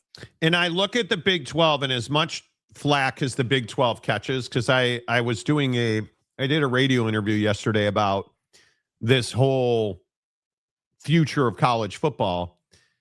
And I passionately believe the Big 12 is doing business the right way. I think the Big 12, and I think Greg Sankey's affiliation, which I've reported on this show for 18 months now, I think. Greg Sankey and Brett Yormark are very close allies. They speak on a regular basis. They are very much aligned philosophically. And you are seeing that Brett Yormark is doing business better and at a higher level than anybody else in college football. And that includes Greg Sankey. The issue is that Brett Yormark does not have the constituents to move the Big 12 forward. And I will die on this hill. The presidents that make up the Big 12, the chancellors, the thought leaders in the Big 12 are useless when it comes to college sports. Taylor Randall will be at the White House. What will that yield? I think Utah is a great example. When you look at the Big 12, and Brett Yormark will be at the White House. And when you look at guys who do things, Brett Yormark is one of the few people in college athletics who actually does things. And I continue to tell you, getting in bed with Smash Capital for somebody like the Big 12 is a huge mistake. It's a huge, pooling your media rights for the Big 12, huge mistake. Huge mistake. And Brett Yormark agrees with that. And Greg Sankey agrees with that. Am I the only one who, again, and I know I pointed this out yesterday, here's another example of what I've told you. What has Greg Sankey said about pooling media rights? Bad idea. Don't do it. Not good. What did Brett Yormark say on Tuesday about pooling media rights? Getting into bed with Smash Cap. Bad idea. Don't do it. Because it's bad for commerce. And what the Big 12 needs and I know this is redundancy, and I apologize, what the Big 12 needs is to continue to push forward. The Big 12 needs to continue to push for a new entity. Brett Yormark has to be a candidate to be the commissioner of college sports, or the commissioner of college football even, because he's the best business operator in college athletics, right? Like, you don't, this LED floor that everybody's talking about, do you not see that they put this LED floor in place and then almost immediately announced Windex as a corporate sponsor for the Big 12 tournament? Yes. Do you think that was an accident? Do you think it's an accident that guys like Greg Sankey are modeling their business now after what Brett Yormark's doing? Who was the first conference to split basketball and football into their own commercial divisions? The Big 12. What is Brett Yormark advised his universities to do? And what has Utah done? Create different divisions for football and basketball and let them go out and sell. What is BYU doing? Has completely restructured the model of their business unit. What has Texas Tech done? You look at the real operators in this league, of whom there are few. They don't need smash cap or pooled TV rights. They need the other members of the Big 12 to come along and do the job. And the other members of this conference simply aren't willing to do that. Yeah. And it is the anchor around the neck of this league that is going to keep them at because if we're being very honest, it's the SEC and the Big Ten and everybody else. When it comes to revenue generation, earners, view this as the mafiosos, La Cosa Nostra. Greg Sankey's the boss of the family. Tony Petitti's not even a capo. He wants to be a made man. He's not. He's a footman. Right? Who's the capo? Who's the consigliere for Greg Sankey? It's Brett Yormark. It's Brett Yormark. He's the number 2. And Jim Phillips isn't even in the organization. It just is one of these things where I just cannot get people to understand. Brett Yormark is going to resign his position as the Big 12 commissioner. If you go to smash cap, you have lost Brett Yormark. Do you think they will? Do you think Yes. they'll go against him and take the smash cap money? Yes, because the administrators in this league are lazy. Yeah. They want to hit the easy button. Yeah, we know Instead of that. doing it the Yeah. right way, they want to do it the easy way. Mm-hmm. And you cannot do that and have the long-term viability that you need. Yeah. There's no stability and structure in selling your soul for something that might happen in a decade. There's no structure or sanity in that. I talk about this every single day. Jake and we've talked about this. Yeah. There's no point in doing business when you can't do business. There's no point if you do not have your organizational base in place. Doing a deal with Smash Capital is absolutely treachery. It is treasonous. It is everything that is wrong with the stated goal of college sports. You are selling your soul for something. Smash Capital is selling a vision that's a decade away and might and could be. Not certainty, not assurances. I'm just telling you, this is it's again, that word, it's a fugazi. It's not real. It's not. Yes.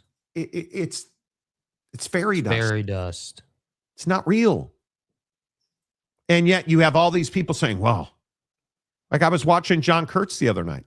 John Kurtz is 100% in alignment that Smash Cap and the Big 12 have to be in business together. And it's all because of money. But if you give, and this is what's an example of this? Mrs. Monty and I are walking the dog last night. Guy walks up to us. Hey, do you have $1? The streets are tough these days. No. Why did I not give that guy $1? Because you know what he's going to do with it. Because he has no structure. He has no foundation. You are essentially, and it's actually, these people in the Big 12, they're addicts. And if you give them more money, they're going to put it up their nose. BYU would do well with it. I think Cody Campbell would do well with it. I think Utah would do well with it. Who else would do well with it? You think Oak State's going to do well with it?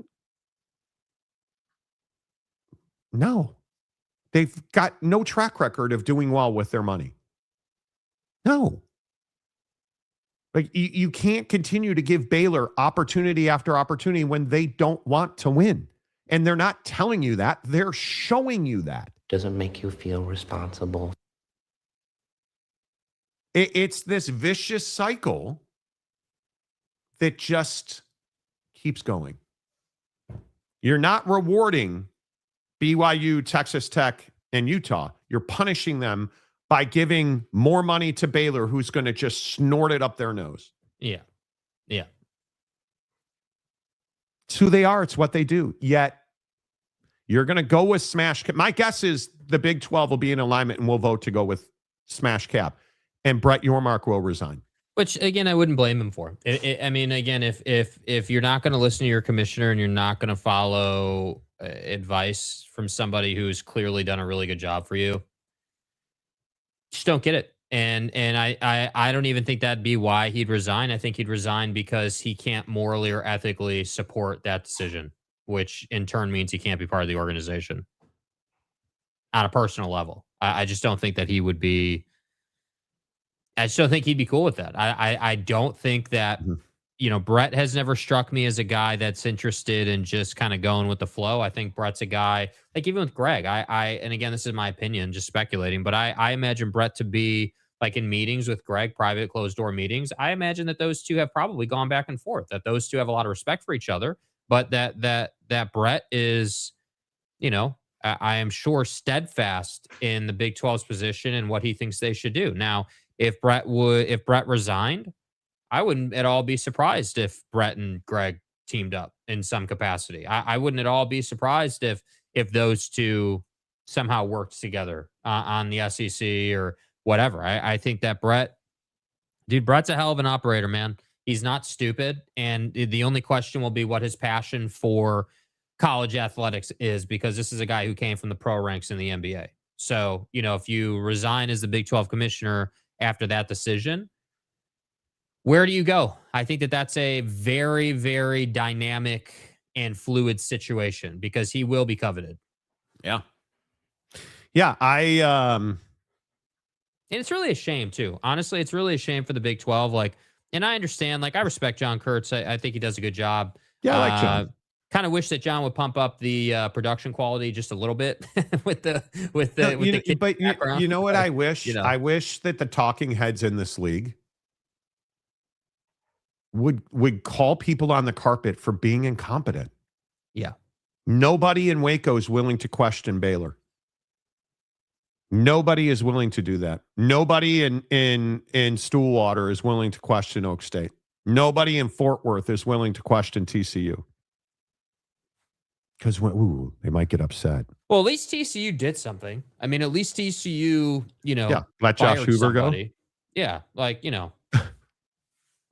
I mean, yeah, and I like John. His show is a Big 12 show, and he is a K-State guy. Mm-hmm. K-State needs Smash Cap because they don't make money. I would agree with that. But is there no accountability at the highest echelons at K-State for the absolute disaster that is K-State football and the absolute disaster that is K-State basketball? Now, everybody, and this is a great example, K-State. Oh, man, we got our guy as the head coach. He's back. We're good. Bro, we're good. Oh my God, I can't believe that we were able to get Colin Klein to be our head coach, and Donnie, you're out of your element. so you got a home run hire only after begging Chris Kleiman to keep his job. Oh, this Colin Klein's amazing. But you just said that Chris Kleiman could keep his job. Pause, bro. Pause. Was Kleiman fired? No, he resigned. And you were upset he resigned. Even though you should have helped him pack his shit and held the door for him on the way out.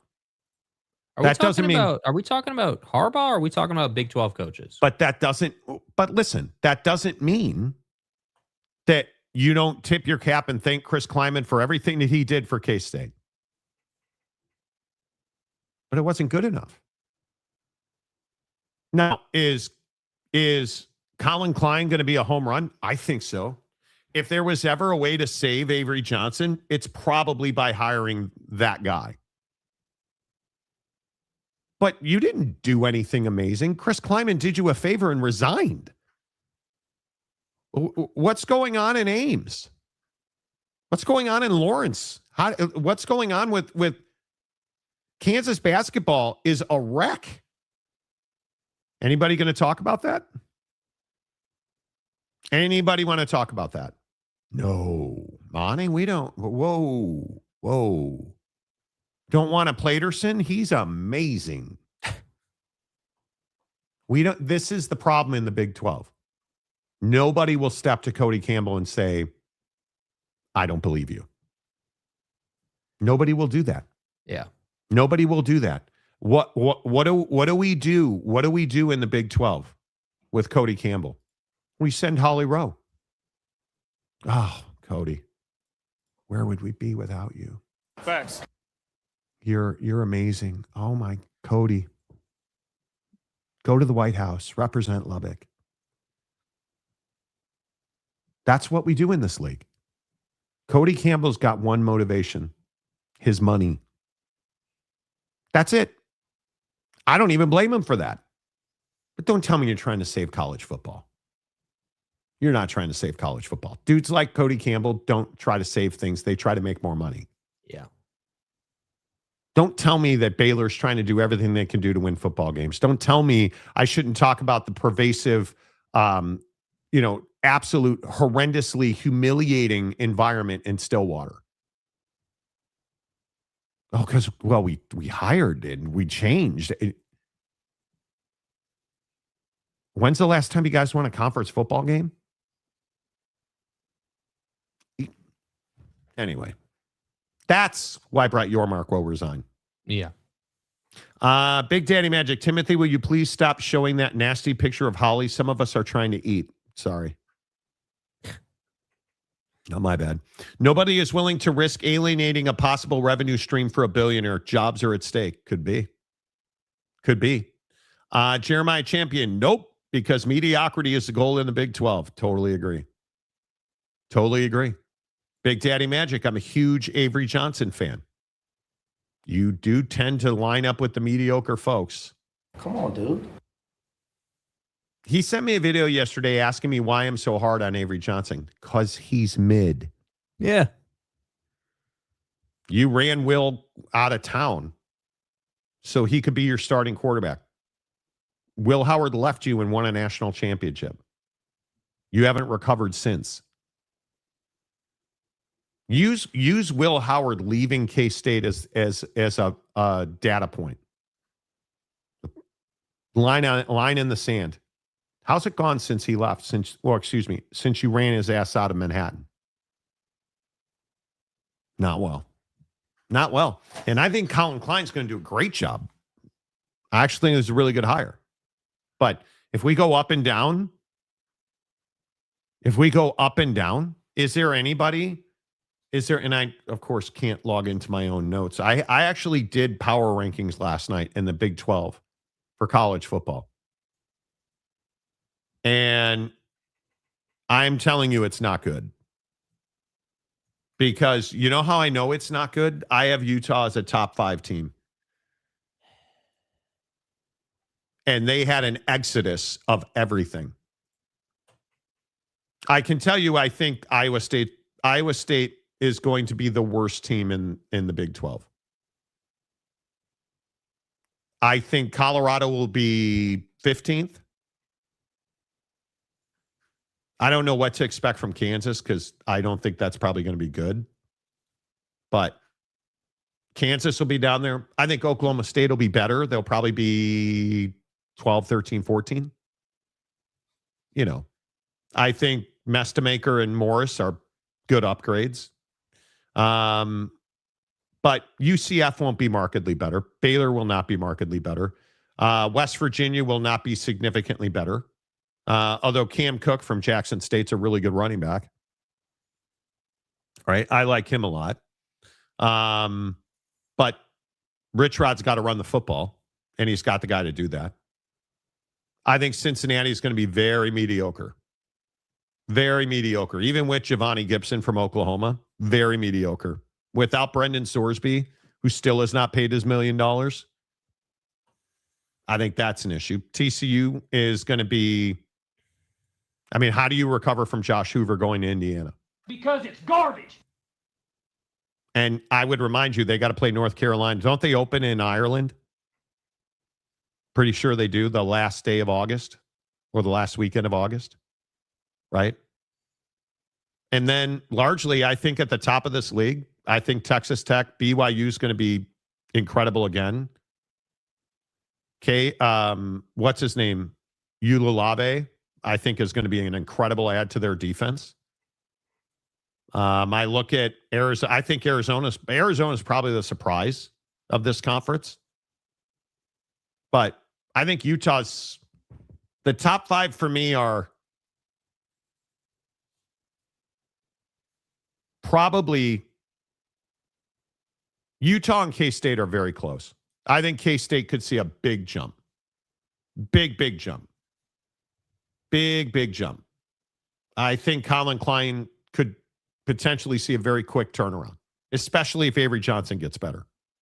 But I think K-State, Utah, I think Arizona, BYU, and Texas Tech. And I think Texas Tech is the only team that again, and we've argued over this, Bear Bachmeier, I think, has a chance to be unbelievable. The stories you're hearing and what you're seeing out of Bear in spring ball could be incredible. Avery Johnson reminds me of the mechanic Thor character in the old Adventures in Babysitting movie. Look up who plays the character and get your mind blown. Okay. Yeah, that seems like a pretty obscure reference, but appreciate you. Okay. The complexities of college sports is difficult for universities. Athletic departments are marketing arms of academic institutions. Northwestern is never going to be an athletics first unit, never. But then why are you trying to compete at the P4 level? Yeah. Mr. Green.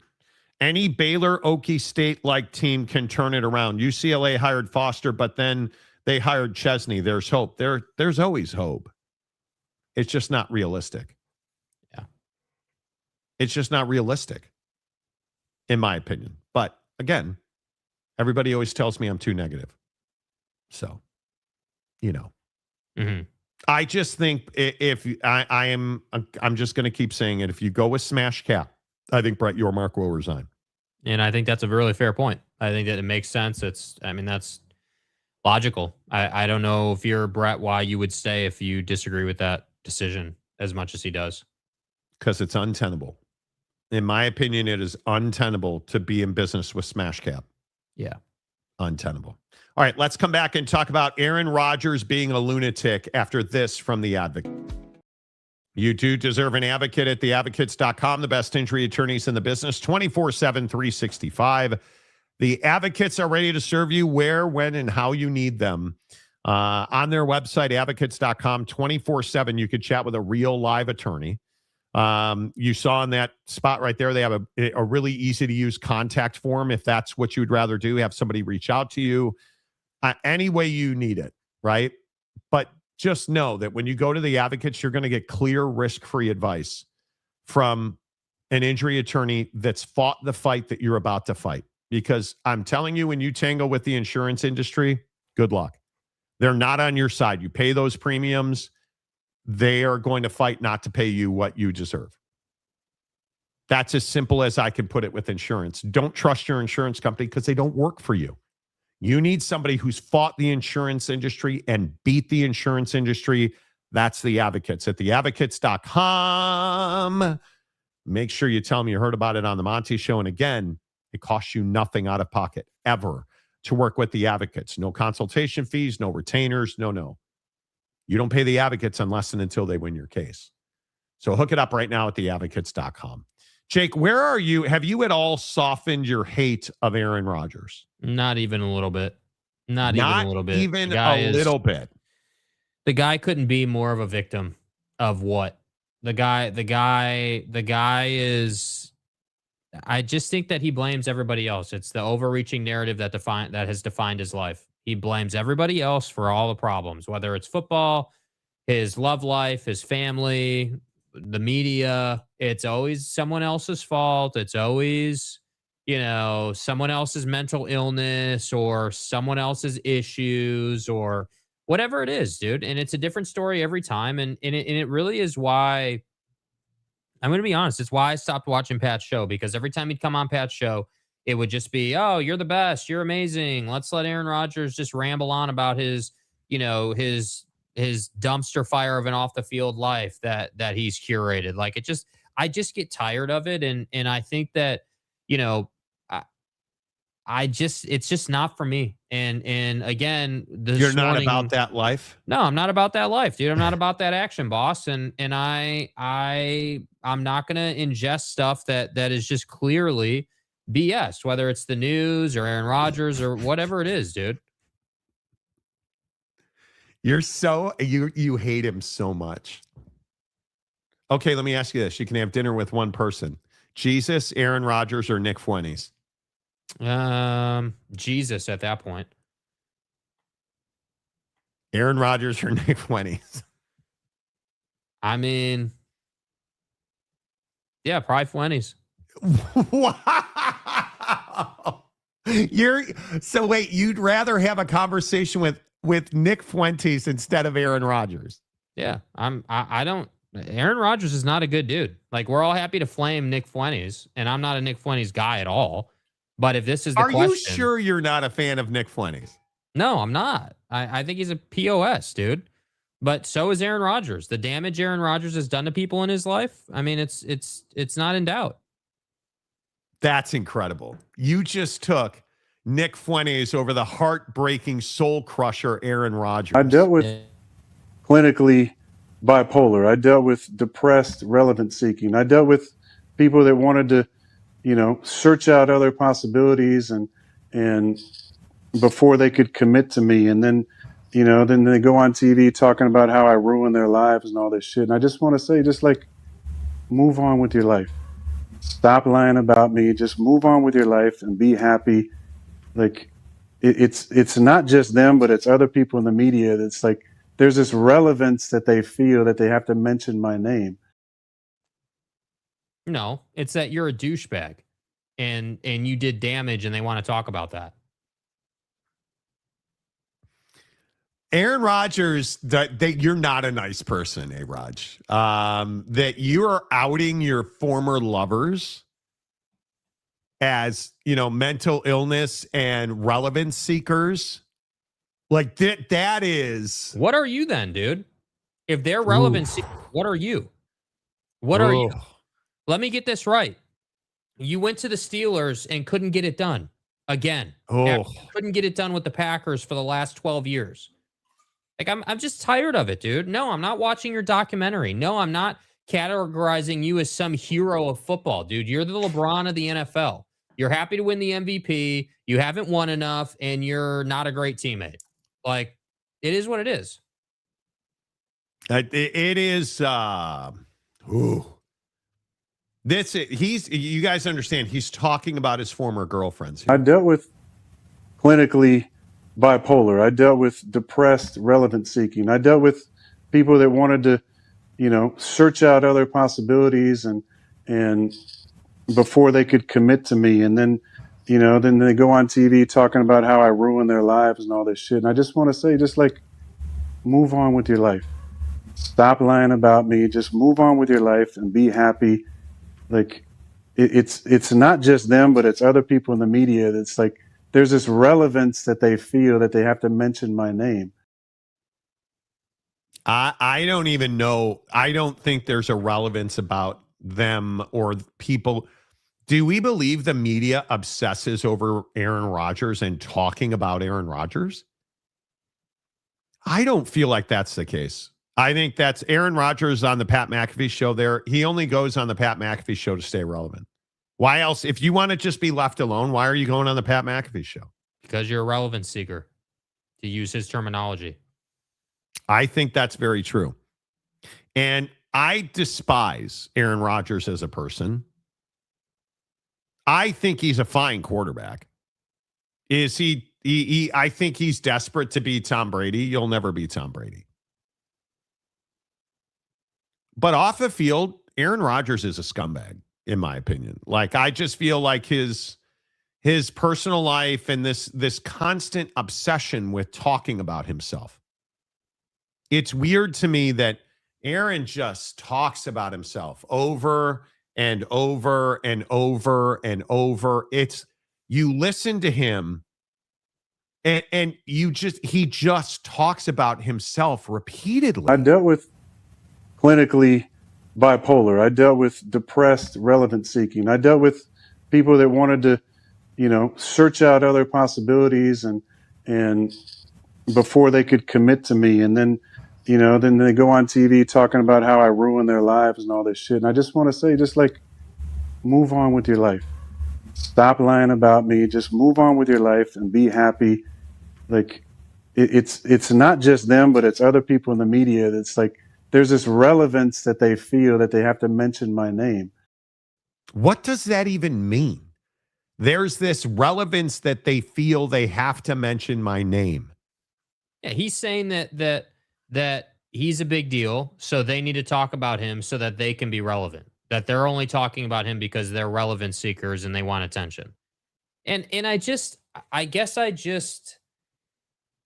I don't know, man. I feel like I am turning into get off my lawn guy, dude. I'm tired of people just constantly lying and deceiving and criticizing and it's always somebody else, dude.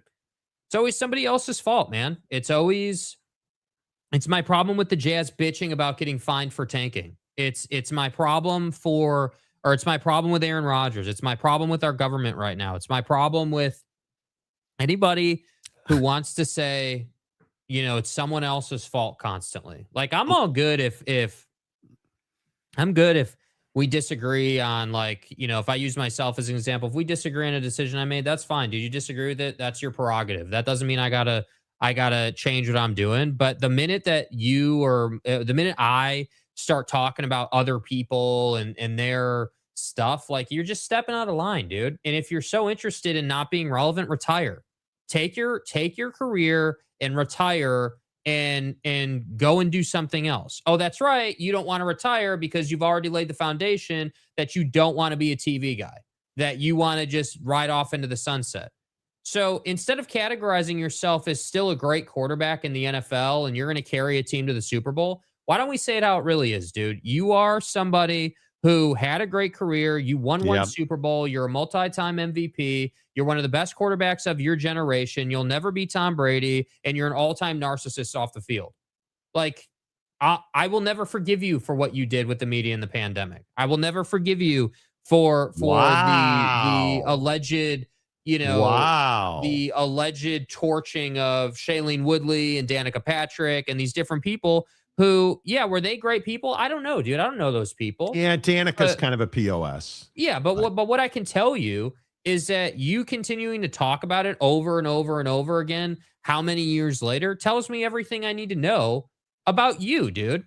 And that's my problem, is that this guy, again, just wants to put it on everyone else. How about you take some accountability, dude?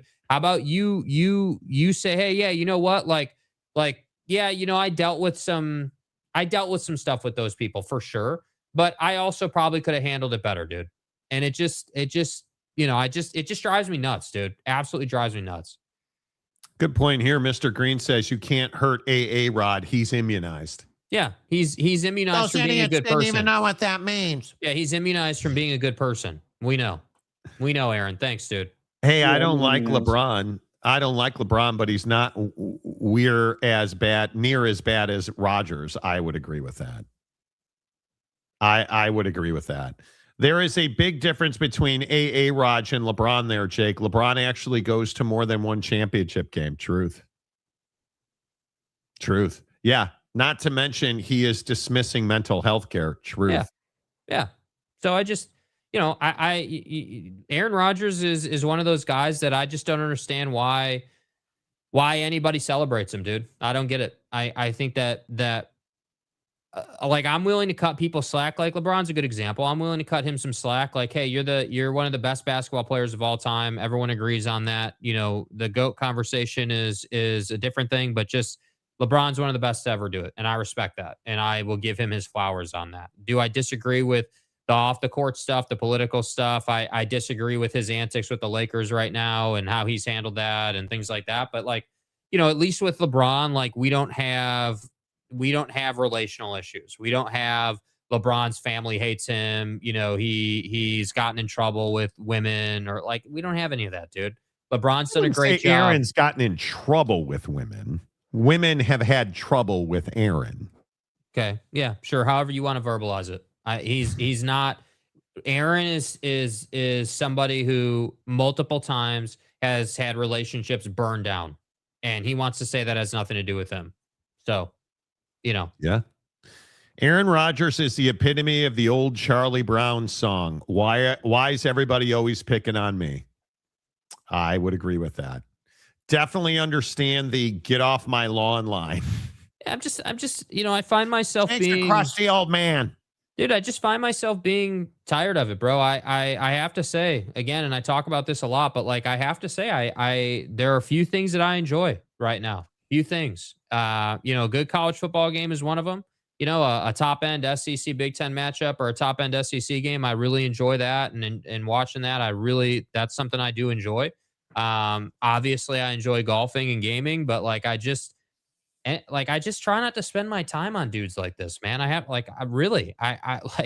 don't even think about watching Pate's show anymore. I don't think. No, me either. I don't waste my time on news. I don't sit there and watch the news anymore. No, I don't. I work so much that if I'm going to digest something, it damn well better be something I enjoy. That's just how it is now. Yeah, it's when you give your time to something, it needs to pay you back, right? Funny thing is, many would not know what someone else said about you until you bring it up. Then people will go look it up. I mean, sounds like you are part of the problem there, bub. Well, I would agree with that. Yeah. Sergeant Green, hello. Jake should tell us how he really feels about Aaron Rodgers. Yeah. I have no problem saying it, dude. You got to stop using the accountability word. People don't like it. Yeah. You want someone to play the role of torching Aaron Rodgers? I'm your guy. Here am I. I'm a Victor guy. He's no drama. He's just a big, sexy fundamental. Yeah. And he's also not a winner.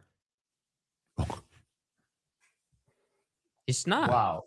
He's not. Okay. Jake, what's the first thing I texted you this morning, Jake? Yeah, that I'm tired and not here for it, and I'm not. He's not here for it today. He's a poster child in the NBA, but he hasn't won anything yet. So they are getting better though. I'll give him that. Okay. It's millennial burnout. Literally, almost every other week is some new world-ending revelation. It zaps your mental energy 100%. Yeah, it just makes it so that I'm going to vote in every single election to try to do what I can. And, I'm going to do the things that I want to do, because as a millennial, and just like anyone else, obviously we get one life, but I think that you have to do the things that make you happy in your life. You have to do the things that you see fit. And that's, I think there's not enough of us doing that right now. There's not enough of us being selfish in that way at this time. Look at the, Did you guys see the election data out of Texas? A huge turnout from young people. Massive turnout. And this is, it's interesting. We talk about millennial issues, and I think, one, Tallarico wins the other night in Texas. And immediately this morning, the Republicans are saying that one of the Republican candidates called him Satan incarnate. Called James Tallarico Satan incarnate. So he's got traction. But looking at some of the numbers, James Tallarico's favorability numbers are massive.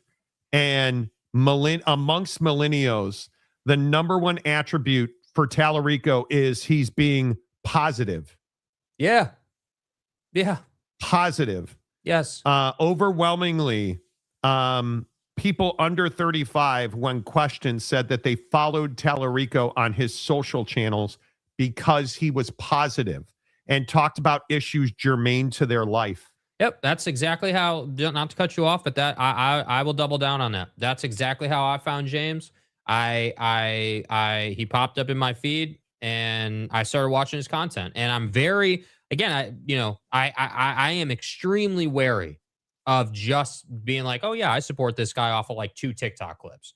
Like, I found him on TikTok, but I went digging through his stuff and looked at I basically looked at everything I could find, and I still do. I follow him daily now, and yeah, the positivity piece I think is a big one. The hey, let's not hate each other piece I think is a big one, considering millennials, and everyone likes to forget that Gen Z is approaching voting age now.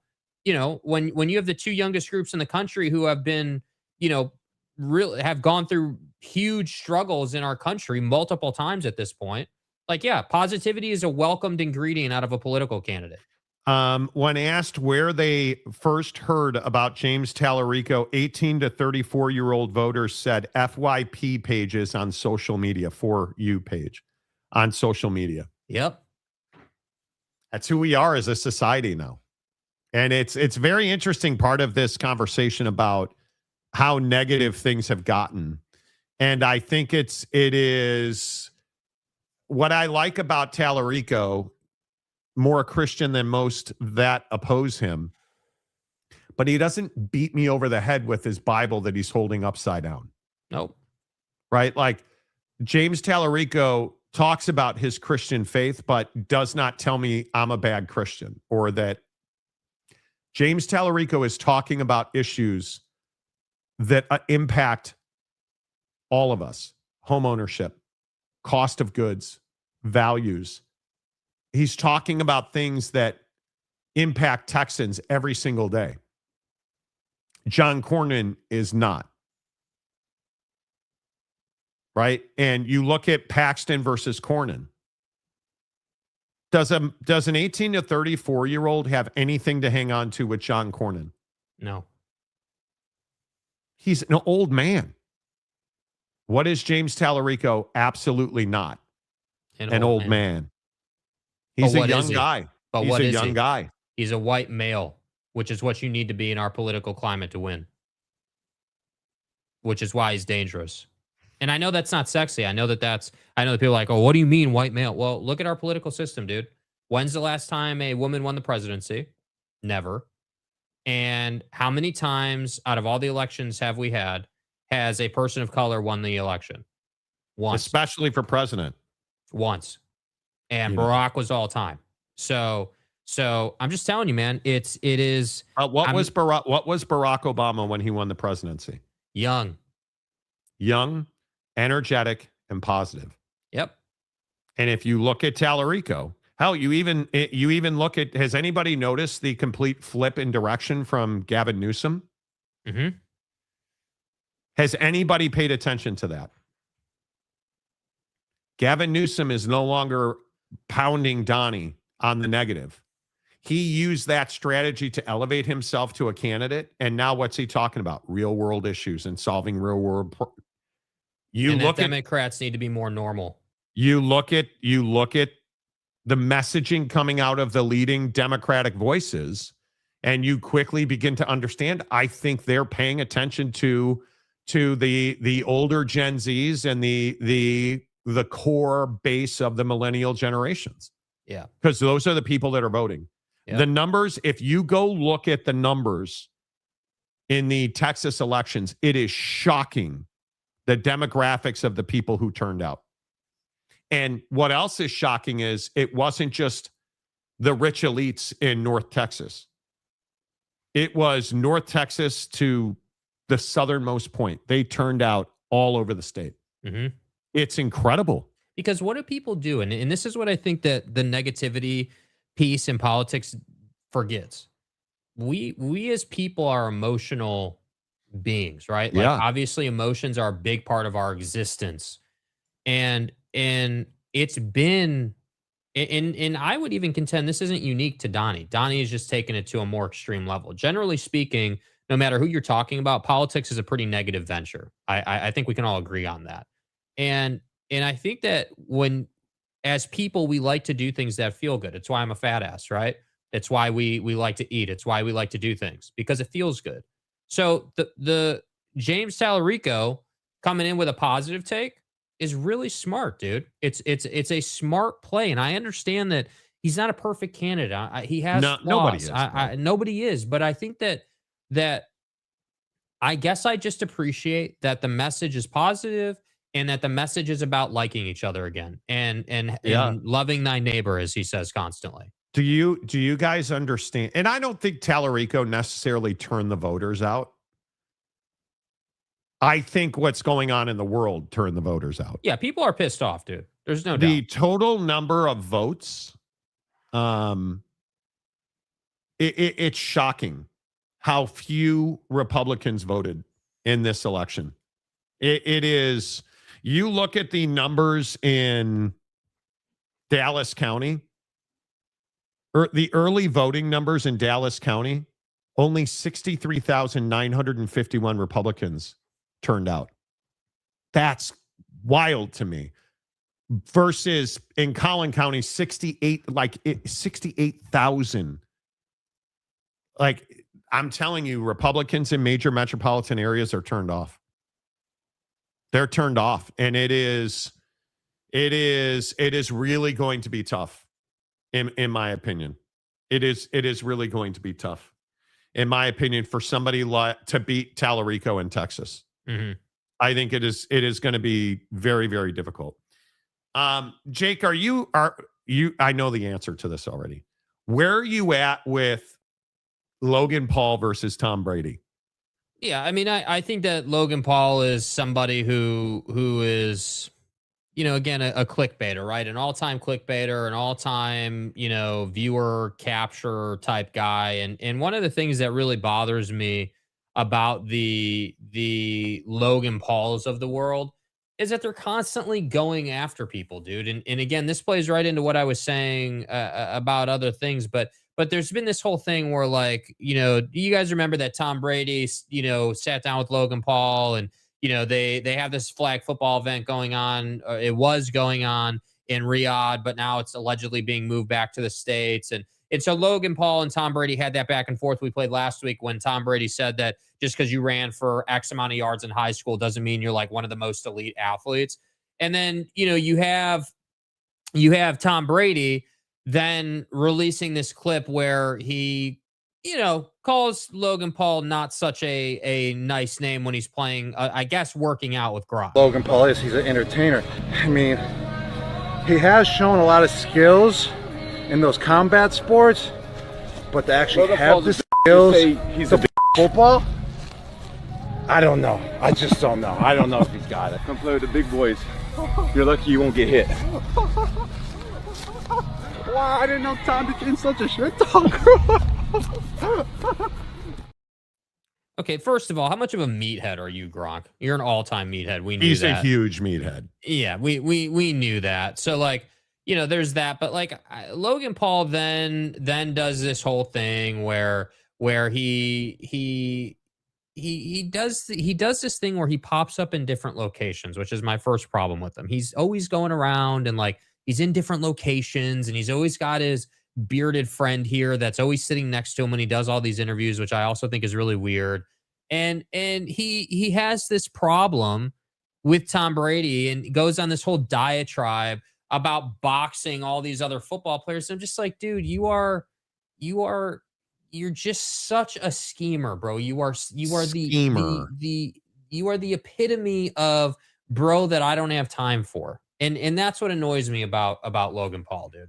Dude, Tom Brady does not want to throw hands. There's a clip of him out there of him calling me a bitch. He have the skills. He's a football. To Gronk of all people, who I beat up all of his brothers back to back. The Gronks lined up, and I beat them up back to back to back. And guess who didn't step in there? Mr. Gronk himself. And yeah, they're calling me a bitch. Don't guys, do this. I do think it's cute. If any of the football players want to fight, we can see what happens. Okay. Cool, Your dude. disgust for him is amazing. Yeah, like, cool, bro. Like, I'm not interested in watching you, in your terrible boxing technique in a gym fight Tom Brady, I guess, or Gronk or who. Like, you're not beating anybody. You're not a good boxer, dude. You're an exhibitionist who makes money doing that. And again, that's why I have a problem with it, because these guys are like, oh, like, I beat this guy and I beat that guy. Yeah, in an unsanctioned fight that we know was, a paid to lay down situation. Like, allegedly, we don't like, know come on, that. dude. Come on, dude. Like, allegedly, we watched Mike Tyson pull punches so that your brother could win. Allegedly, we watched you, do this and that in the boxing ring to make some money. Like, it just is. It's the video speaks for itself. If you haven't seen it, go watch it. I think it is. I understand you dislike the guy, but I think you also have to. Be. I mean, he's done a lot in boxing, more than anybody thought he could do. The Floyd stuff. I don't disagree that there is some feeling that the result was not on the up and up. But is all of this just hype for the? Is all of this just hype for the flag football game that now, by the way, is not being played in the Emirates? It's being played in Los Angeles. Yeah. Is that all this is? I think so. I mean, what else would it be? I mean, the other thing that's a bit disingenuous about what he's doing with Tom is like, you're really telling me that you want to fight Tom Brady? That you like, what has Tom done? Tom's a football player, dude. Like, what's the big deal? I think Logan Paul is he's a used car salesman. Yep. Right. That's what he is. He's a guy that wants to sell pay-per-views and tickets to his flag football game, and I'll fight you. And this is why and look, what Jake Paul's done in boxing, okay, great. Logan Paul has accomplished not much of what Jake Paul's accomplished. Mm-hmm. Logan Paul has far more controversies around him than Jake Paul does. Threatening to kick Tom Brady's ass, come on. Like, stop. Like, this is it all is a hype show. Yeah. Right? Logan Paul is a schemer trying to control their little world. I mean, it couldn't have said it better myself, dude. I mean, it just is what it's what we do now. Schemers trying to control their little worlds. Logan Paul, Jim Harbaugh, or A.A. Raj, on a scale of 1 to James Civic, where do they fall? I mean, that's tough, bro. Logan Paul or Jake Paul, you can only have dinner with one. Jake Paul. You would take Jake Paul. I would. You hate Logan Paul that much. Well, I dislike them both. But yeah, me too. But at least with Jake, I can ask him when he's going to flip on Donnie after supporting him, because that's coming. Do you think that's coming? Oh, yeah. That'll happen. They're clickbaiters, dude. That's going to happen. The wave just needs to get a little bigger. It will happen. Stop. Mark my words. Stop. You really think... He will. Dude, I'm telling you, he will. Jake and Logan Paul have that much sway and pull? I mean, I don't know if they have that much sway and pull politically, but I know they have a following for sure. And I think that their whole existence is built on watch the trends, do a video with the trends. That's what they do. And the boxing thing and the wrestling thing, is a money machine. And again, let me be nice. I respect what they've done financially. They've done a great job. Like, cool. But you're, as usual, what defines us is how you handle it once you have the success. And you're just, I just don't feel like they're credible. They're not anybody I'd ever want my kid to watch. They're not somebody I would refer to a friend to watch. Like, you're at least with Gronk, I can be like, hey, you won Super Bowls, dude. Like, you're a legendary tight end. You are one of the best players the NFL's had. Like, okay, cool. That's a legitimate accomplishment. But I don't respect guys who, like, I have no problem with you doing exhibitions. No problem with it. You want to do an exhibition and make money off that, make money off an entertainment product? No problem with that, dude. I don't have an issue with that. That's what we do in business. That's the whole point. But my problem comes in when you label that exhibition as a legitimate fight. And again, allegedly, possibly, we don't know for sure. Go watch the film. Go see what everyone's talked about. Go see what the experts talk about. And this is not unique to Jake Paul and Logan Paul. Tyson Fury's had these allegations when he fought Deontay Wilder. Like, this is not boxing, bro. And that's what really turned me off. I actually don't even mind like I don't mind the exhibition boxing match when it's like Floyd Mayweather and like Floyd and Manny Pacquiao fighting again, potentially. Or like Floyd and Tyson. Okay, I don't mind that, dude. You guys want to punch each other in the face more? Another opportunity to see Floyd do what he does? Cool, dude. I enjoy watching Floyd box. Don't like him as a human, but I enjoy watching you box. Okay, great. But that doesn't mean that I got to be out here seriously. Who do you like? I like guys who are... I like guys Scotty who have Scheffler. legitimate... I like Scotty Scheffler and Jesus Christ. Well, Scotty's cool, dude. Like, he's got a unique swing. And you know what I respect about Scotty? I don't even know that I would say I like Scotty. I respect Scotty. He stays in his lane. He does what he does. He's a golfer. His answer doesn't change when he struggles or when he's doing well. He's a faith-based guy. He's talked about it. That's his thing. That's what he does. So I respect that out of you, dude. You're not fake. You're not scheming. You're just you, and you're a great golfer, and that's cool. Other guys that I like, Lewis Hamilton. I respect Lewis Hamilton, dude. You're a man of color that came up in a sport that was dominated mostly by rich white European folks, and you changed the game. And you're a 7-time world champion. Like, I respect you. That's great. I think you've done a great job. I'm not sure that I support your choice in Kim K, but that's your choice, bro. So I just think that today's show, we've talked a lot about schemers, dude. Everything from schemers in college football to YouTube stars to all these people. What do they all have in common, bro? They are all out for the dollar at anyone's expense. And that's where I have a problem. So yeah, you seem very happy. I'm not that unhappy today, but I'm not like you're like, what position am I in? I don't know what anyone expects me to say about the Paul brothers or Aaron Rodgers or like Donnie. Jeremiah says you have a sassy black woman inside of you. Yeah, maybe so, dude. Maybe so. But like, I'm at a point where I'm just, the whole idea of the show is to tell you what we think about something, and I'm telling you. No holds barred on the Monty Show. Yeah. Clowns grew up 10 minutes from where I grew up. I remember being home on leave, and they would show up to a bar with their douche canoe entourage. They are my Aaron Rodgers. Okay. Yeah. Yep. King of Thailand. Hello. How's life in Thailand? How's a 23-year-old girlfriend? Good day to you, sir. There is no Walter Payton type guy out there right now. Guys who moved quietly and let their deeds and reputation carry the water. Exactly right. Yeah, and I would contend that Scotty is one of the few guys who is doing that. He has obligations to talk to the media. He doesn't have a choice. He has to do it.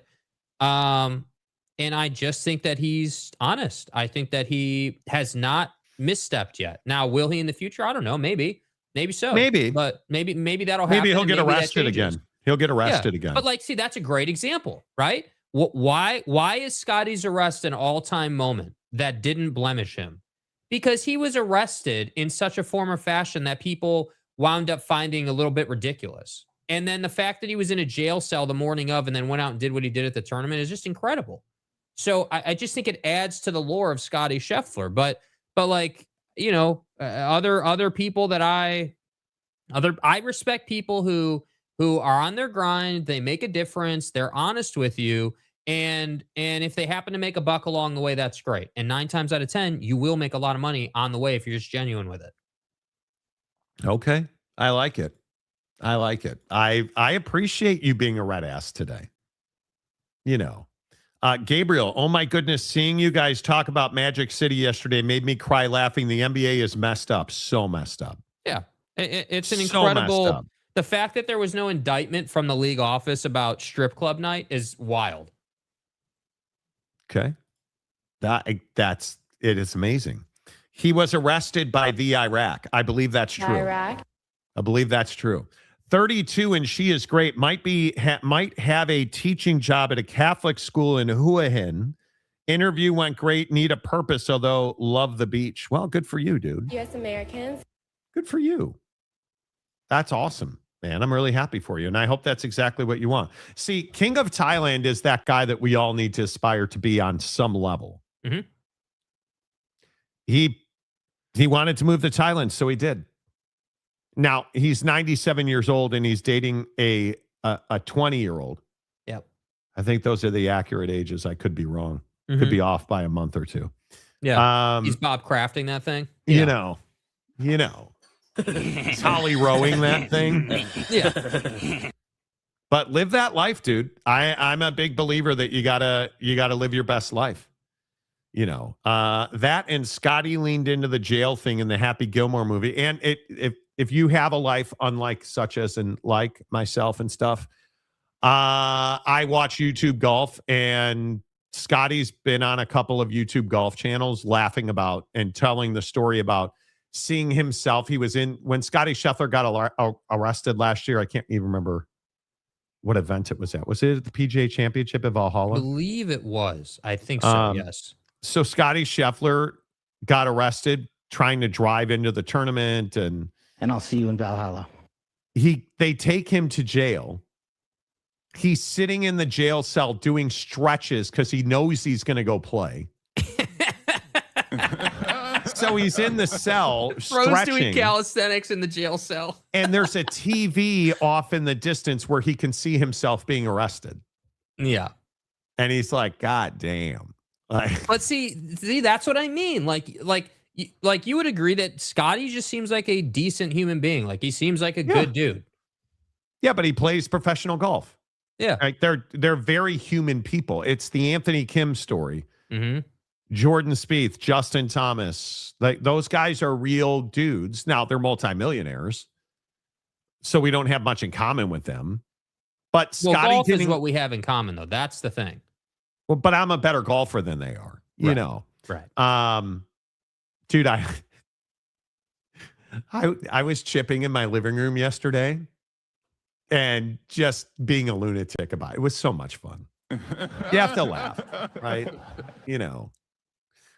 Cash will meet Scotty in Valhalla. Exactly. Yeah. Exactly right. Minimum ticket price for Magic versus Hawks game is insanely high. 151 to stand, 216 for the nosebleeds. Lemon pepper wings, dude. Yes, dude. It's lemon pepper wings. I'm telling you, bro. The ticket prices are up 300% for Magic City Monday night. The NBA. Why even have baskets? Like, why even have the guys come out? Because you they're not even. The hole. You got to go to the hole. Yeah, but like, why not just put stripper poles? You got to go there? to the hole. Yeah, I get it. I get it. The rack attack. You gotta, I get it. But they're not there to see bros hoop. They're there for the lemon pepper wings and the hoodie. Well, that's why I go to the strip club. I go to the strip club for the top round steak. I mean, I want full chuck sirloin here. Okay. Dilly. I don't. Even though you're not a steak guy now. You're not a steak guy now. But Well, I'm hoping I'm going to be a steak guy in the post show meeting, if you know what I mean. Yeah. I ate steak twice this week and I have not lost a pound. Have not lost a pound. It just, everything's slow. The whole system. Scotty doesn't know if you know, you know. Okay. Right. Okay. Don't ask Scotty. Okay. Okay. Yeah. Before we get out of here today, can we talk about the fast food CEOs battling for face cramming? This is again, this is the thing I didn't know I needed, bro. Watching these dudes awkwardly eat food is funny. Okay, so you've seen McDonald's, bro. Chris K here with, you've heard about it. Here it is, the Big Arch. This is something that we have tested already. He is oddly robotic. Germany, Canada. I love this product. It is so good. I'm going to do a tasting right now, but I'm going to eat this for my lunch, just so you know. So here we go. First, holy cow. God, that is a big burger. We've got a very unique kind of sesame poppy sort of bun on it. We've got 2 quarter-pound patties, a delicious Big Arch sauce, and of course some lettuce. So, there's so much going on with this. First of all, let's try to get this thing. God, that doesn't I don't even know how to good. attack It looks it. terrible. Got so much to it. Oh, there's also some crispy onions on here as well. I see those kind of coming out. Yeah, all don't right, trip it on the moment sweater, of truth. That is so good. That's a big bite for a Big Arch. It's distinctively McDonald's. Only McDonald's could do this type of burger, but it also is unlike anything else on our menu. It's a I'm sure it is. Hold on. What do you mean this type of burger, dude? You mean the burger that is like 2 skinny ass patties on some cardboard with some lettuce? That kind you're of burger? charging $12 for? That's pretty much what fast food is. Everybody what do you mean does that. This type of burger and this product. I agree. They keep calling it a product, dude. It's a burger, dude. Like, come on. What about Wendy's? Never frozen beef, our Applewood smoked bacon, our brand new bun, our square burger cooked on a flat grill. Amazing. Absolutely wonderful. That's a burger. See, now This he's is getting after it. exactly the way a great hamburger should be. You got to top it off with the fries and Frosty. Great technique. Excellent. Yeah, you have to dip the French fry in the Frosty. Yeah, now I don't know about chocolate. I mean, vanilla would have been a better choice, but, come on. But, okay. And you criticize Aaron Rodgers and Logan Paul. And you say stupid shit like vanilla would have been the choice. Whatever. Now, I think of the fast food burger guys, this is the winner right here. Are you one of the people that's been asking me about why is your Whopper smushed? Soggy and mushy. It's that wrapper. The Whoppers are always smushed at the bottom of the bag. I think we have a solution for you. We decided to come up with this box. We started by picking different shapes to hold as the base because we want that Whopper to stay whole, but we don't want it to move around too much. Okay. They're not getting smushed burgers anymore. I think I'm going to have to put it to the test myself. Excuse me. Let me just borrow your computer for a second. Is this thing going to hold up to your 4-pound laptop? Excuse me. Not bad. It doesn't move. It's like a standing desk. I might actually use this at my desk.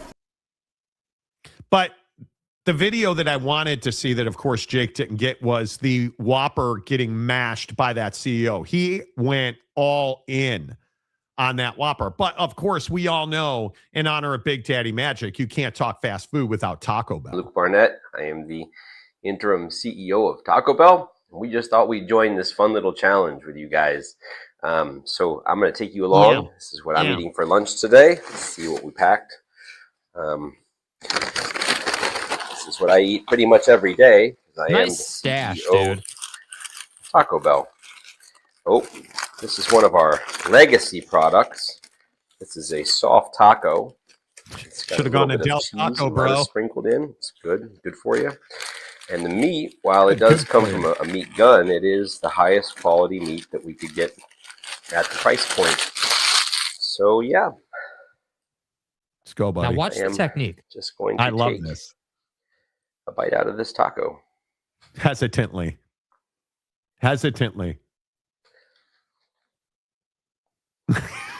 Like, what are you doing, dude? What are you doing? Really taco.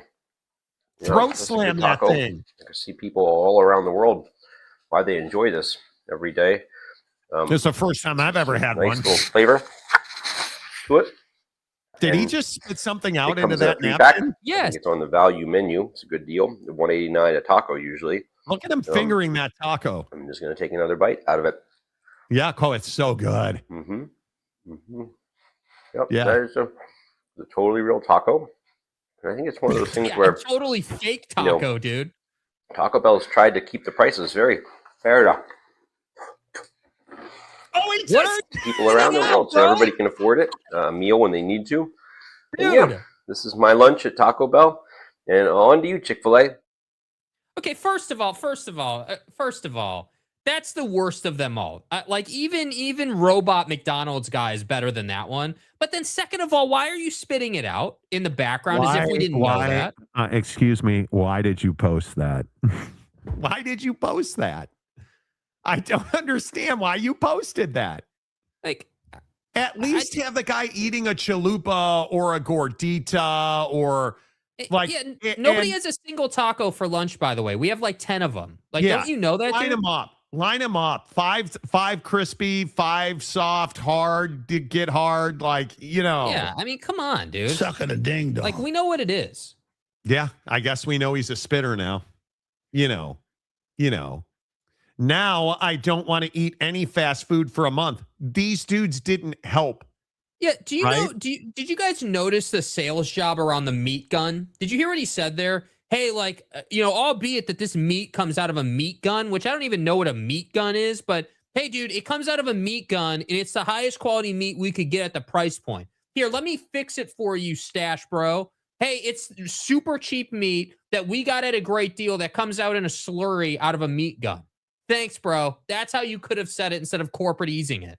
Yeah, I'm telling you right now, the Burger King guy wins. The Burger King guy essentially is cockneck. Like, okay, so obviously the question I'm going to ask is, if one fast food today, where are you going? Five Guys. If we're doing burgers, I'm going to Five Guys. It's the undisputed king. But if we're playing at this level, the one that the squad that needs to do this is Jack in the Box. I need to see an ultimate cheeseburger video because I'm telling you, it's better than the Whopper. And it's just voted the worst burger in fast food. Well, I don't know who's voting. They're idiots. And here, let me do you guys one better. If those were rigged results. That's a fake poll. Okay. I didn't rig those charges. Yeah, those are fake results. We all know that based on today's voting. So, I'm telling you, a good ultimate cheeseburger made properly is better than all of these. The problem is that Jack in the Box 9 times out of 10 is in like a dingy little neighborhood and they make terrible food. And that's the problem. So if I'm going anywhere, yeah, it's probably, if we're doing a hierarchy, Taco Bell is certainly at the bottom of the list. I'm probably going. You're Team Del Taco, right? I am Team Del Taco. The Double Del is outstanding. But if we're talking about McDonald's, Burger King, or Wendy's, it would be Taco Bell's the worst. McDonald's is just above them. Probably Wendy's, and then I would probably go to Burger King first. The problem is that I'm not getting the Whopper at Burger King because I don't enjoy it all that much. I'm getting the two doubles. Phenomenal. I'm getting the two smaller double stackers. Yes. Yeah. Yes. Yeah. I only eat fast food breakfast if I do that. Yeah. Taco Time is in the 90s was also goat. I haven't heard Taco Time in so long. Yeah, there's Taco Times in Salt Lake. No Jack in the Box in my area, and I am not hurt by that. Exactly right. Del Taco, though, had mukbang burger last night. What is a mukbang? Okay, mukbang? Dude, this is a family program, dude. Like, what is mukbang? King of Thailand, I have no desire for processed food. I'm as healthy as I have been in 20 years. Good for you, dude. Amazing when you cook for yourself. And I just refuse to go to, I struggle to go to Chipotle very often because now it's just so expensive. Yeah.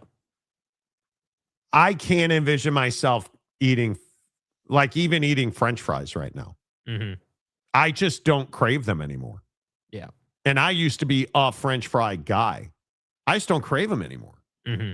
So, Del Taco, although, what is mukbang burger? Am I missing something on mukbang burger? Okay, let's Google it. Let's see.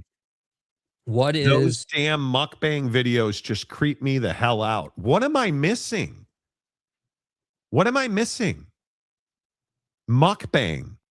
Never heard of that. Mukbang. Never heard of that. Mukbang is a burger chain on the East Coast. Georgia, New York, New Jersey, North Carolina, South Carolina, Tennessee, Virginia, Chicago, and Missouri.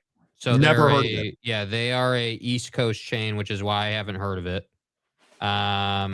Looks like, let's see. Yeah, I've never heard of them, but apparently they're good. I don't know. Jeremiah says it's actually pretty damn good. They give you like 6 burgers, sliders, and a mountain of fries. 5 guys right there, right? Yeah. King of Thailand. Thailand has street vendors, pork, chicken, beef, rice, etc. $4 meals, including a beer. Yeah, that's the hack. That's why you're there. $4. Scoop. Good morning, Scoop. Del Taco in Barstow is a must. Dude, I love Del Taco. Have I really had fast food since we left Salt Lake City? Fat. I mean, I guess I go to Pike Marketplace sometimes and we'll get like one of those pork buns, or I'm trying to think how often I eat fast food. I think the last time I ate fast food was in Paris. Okay. I mean, I had some. Obviously, Chipotle fast food. It is. I've had Chipotle a dozen times, but we did. That's right. Last weekend we had a Whopper in Bellevue. We had I had double cheeseburgers. I had a double cheeseburger. Was that the post golf Whopper?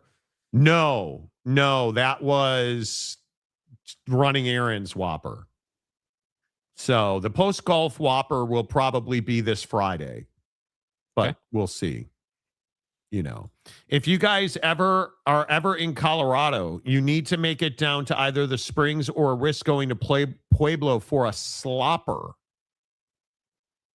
A slopper? Dude, this is a family program, bro. I don't tend to frequent massage parlors. So the slopper is probably, okay. I had a slopper in Pueblo once and it burned when I peed from. Your third leg was just phenomenal. I feel like European fast food is on a whole different level. It's ass. Would agree. It's ass. I would agree.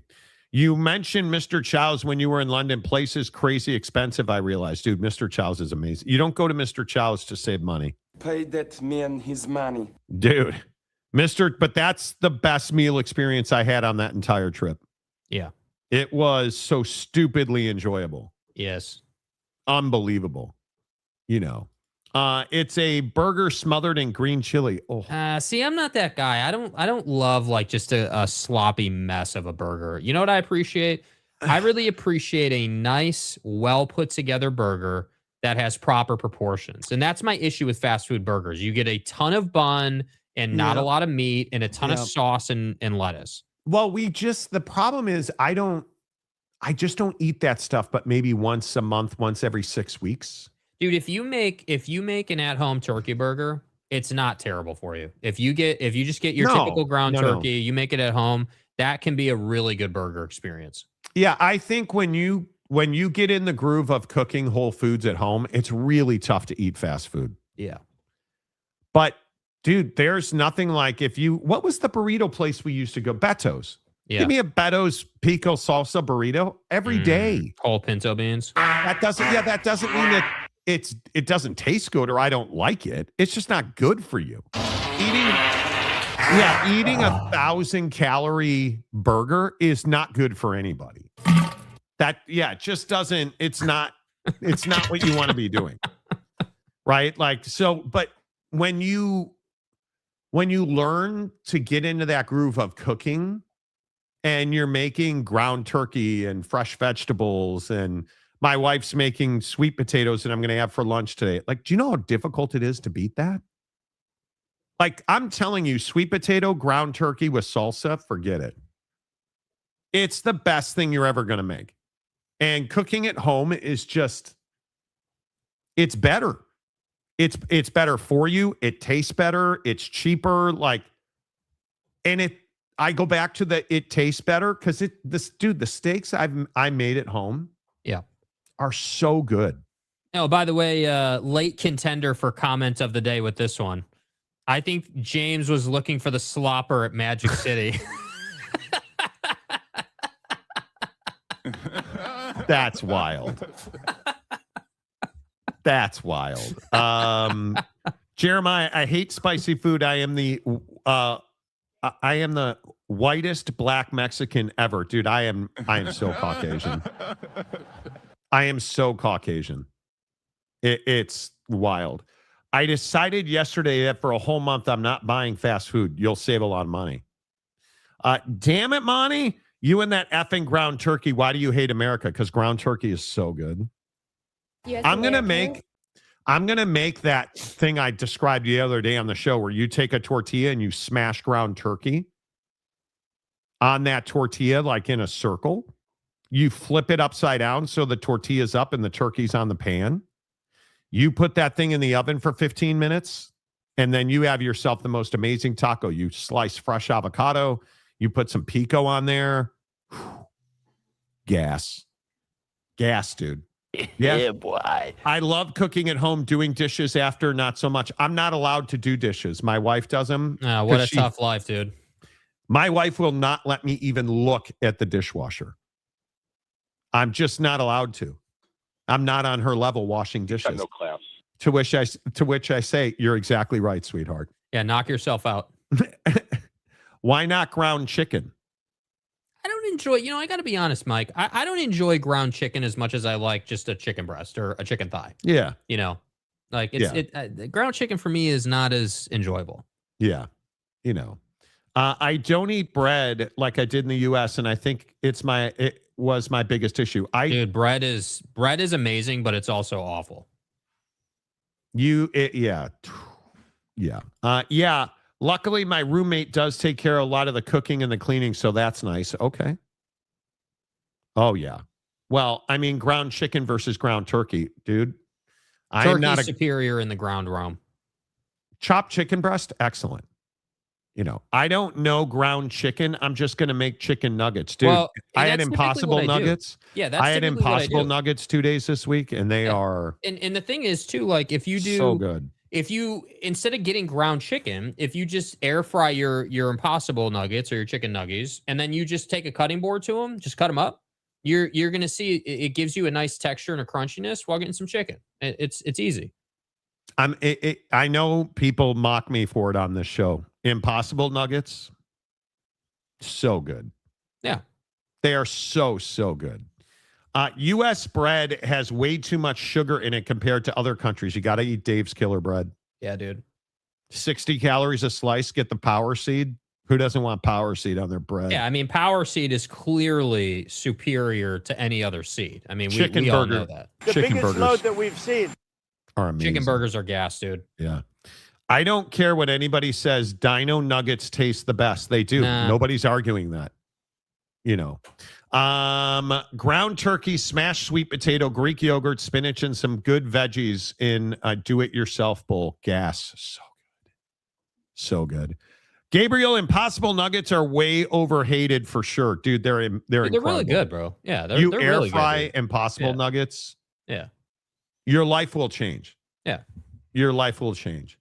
And you should go to the Advocates when you need an injury attorney. 24/7, 365, the Advocates at theadvocates.com.